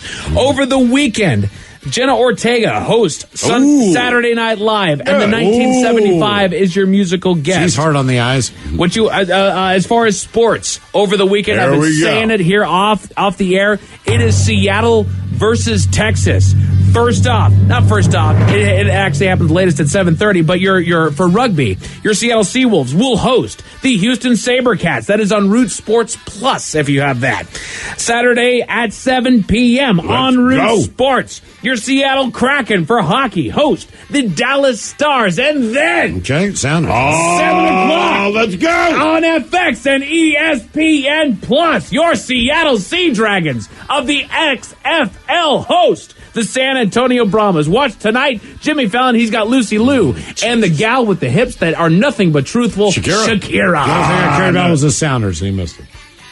Oh, the Sounders play this weekend? That's the only thing I was... What do the Sounders play this weekend, Miles? I wanted to look that up. I forgot. I didn't know. I was kind of waiting for this segment to remind myself tomorrow. You know what? That was I'm going to do it. I think I'm it's going to do tomorrow it at 5 o'clock. You gonna look it up now? Sounders In the afternoon. I think they're... Schedule. And Mike You're will going to hear be it here at the first. Dragons game. I should be at the Dragons game, but I won't be. Tomorrow at 4:30 on Apple TV, Seattle hosts not Texas, but it's Cincinnati. Boy, yeah. They don't host. Never mind. They're in Cincinnati. Oh, they're in Cincinnati. Okay. They're in Cincinnati. My bad. Okay. Thank you, Mike. We appreciate it. You're listening to The Men's Room. You diet, you work out, and still there's that one stubborn spot. Hey, it's Jason. I just went after my stubborn fat by doing cool sculpting at Tureen Dermatology, Minnesota's top cool sculpting provider. Dr. Tureen is my dermatologist. We froze my fat, and those fat cells are gone for good. FDA approved. No pain, no downtime. Ranked top doctor 8 years in a row. Trust the experts at Tureen Dermatology. Call today, 651-633-6883. And say goodbye to stubborn fat. The Men's Room returns with Miles and Thrill. Now, let's see what's happening in the real world. All right, here we go. Supermarket's marshmallow Easter treats look a lot like something that rhymes with chicks. Meanwhile, a Utah man takes cops on a 5-hour chase in Compton and really needed a fix. Guy in England doesn't realize he was flipping off an undercover cop. IRS wants you to claim your car you stole and the TV you lifted from a shop. And Delta sends a passenger 13 new bags after damaging her loan bag. Why? Pretty hot. It's time for your headlines. Now, it's time to hit the headlines. Here's my cop. All right, our top story. We go to the UK where a driver was caught in the act. A video has been released that shows the driver rolling down the highway with his cell phone up to his ear, which I don't care where you are, that's just against the rules. The driver soon notices that he's being filmed in the act of breaking the rules and quickly puts his phone down before flipping the cameraman the bird. Oh, God. Almost instantly, the driver realizes who's behind the wheel of the car next to him. A police officer in an unmarked car. Well, I mean, we're outside smoking. We see cops go by all the time on their phone. Sure. Why don't you have Bluetooth? I know, like everybody else. I don't remember the comedian that brought that to light was like, look, they realized that you being on your phone was a distraction while you were driving. So they decided to fix it by saying you need to be hands-free, not to move the conversation, but to keep your hands free. The officer commented to media outlets that the gesture showed a complete disregard for the laws and safety of others and received a citation. Good times. In other news, still in the UK, a local grocery chain is getting razzed for one of their Easter offerings. I thought this would be the shot. I really did. I couldn't show the image. If I could show the image of what they have at their candy shop, it would be the shot of the curse day. of radio. Yes. A woman posted a photo to social media of a bag of marshmallow candy she bought at her local Aldi that are labeled as, quote, marshmallow bunnies and chicks. They do not look like bunnies and chicks. I saw the chicks because drawn... Really? Yes, drawn on there, you see like the little eye and the beak of the chick. I couldn't for the life of me find the bunnies. But upon further inspection, the bunnies and chicks seem to have been squished and fused together into a shape that's a little on the, let's say, phallic side. Yeah, a little bit. The grocery chain doesn't try to cover up anything, simply responding, quote, we can't even defend this one. Yeah, I mean, it looks like a chick. It looks straight up like a man. It looks like it. But that's it for your headlines. With that, go Dragons. Mike Hawk is out. Enjoy the weekend. We'll see you again on Monday. The lovely Taryn Daly's up next. Yes, indeed. It's all true. But in the meantime, we'll be all about this bitch for 180 seconds or so. So until then, please do what you do best. And for Aletha's sake, stay beautiful. The Men's Room has been taped before a live studio audience. Wardrobe and makeup provided by Mantastic Limited. This has been a presentation of the Men's Room Radio Network. Oh, man! A Double Flush production. Love the skin you're in with Hand & Stone Massage and Facial Spa's facial services. Enjoy the tranquility and deep relaxation while giving your skin a rejuvenating glow. All facials are tailored to your individual needs using the highest quality ingredients designed to give you healthy, radiant, and younger-looking skin. Visit any one of their 8 Seattle Hand & Stone Massage and Facial Spa locations or book online at handandstone.com. Restrictions apply. See spa for details.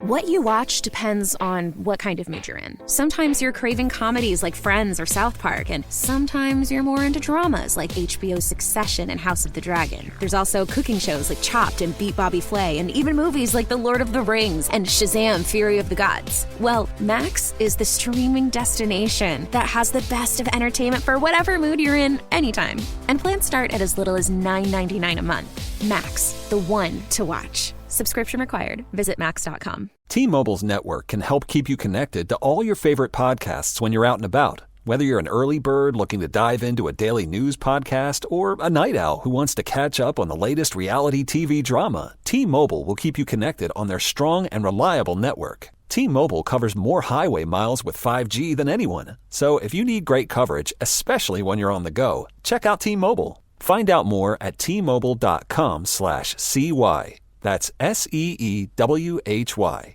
If you're a contractor, it's now easier for you to do business with the Department of Labor and Industries.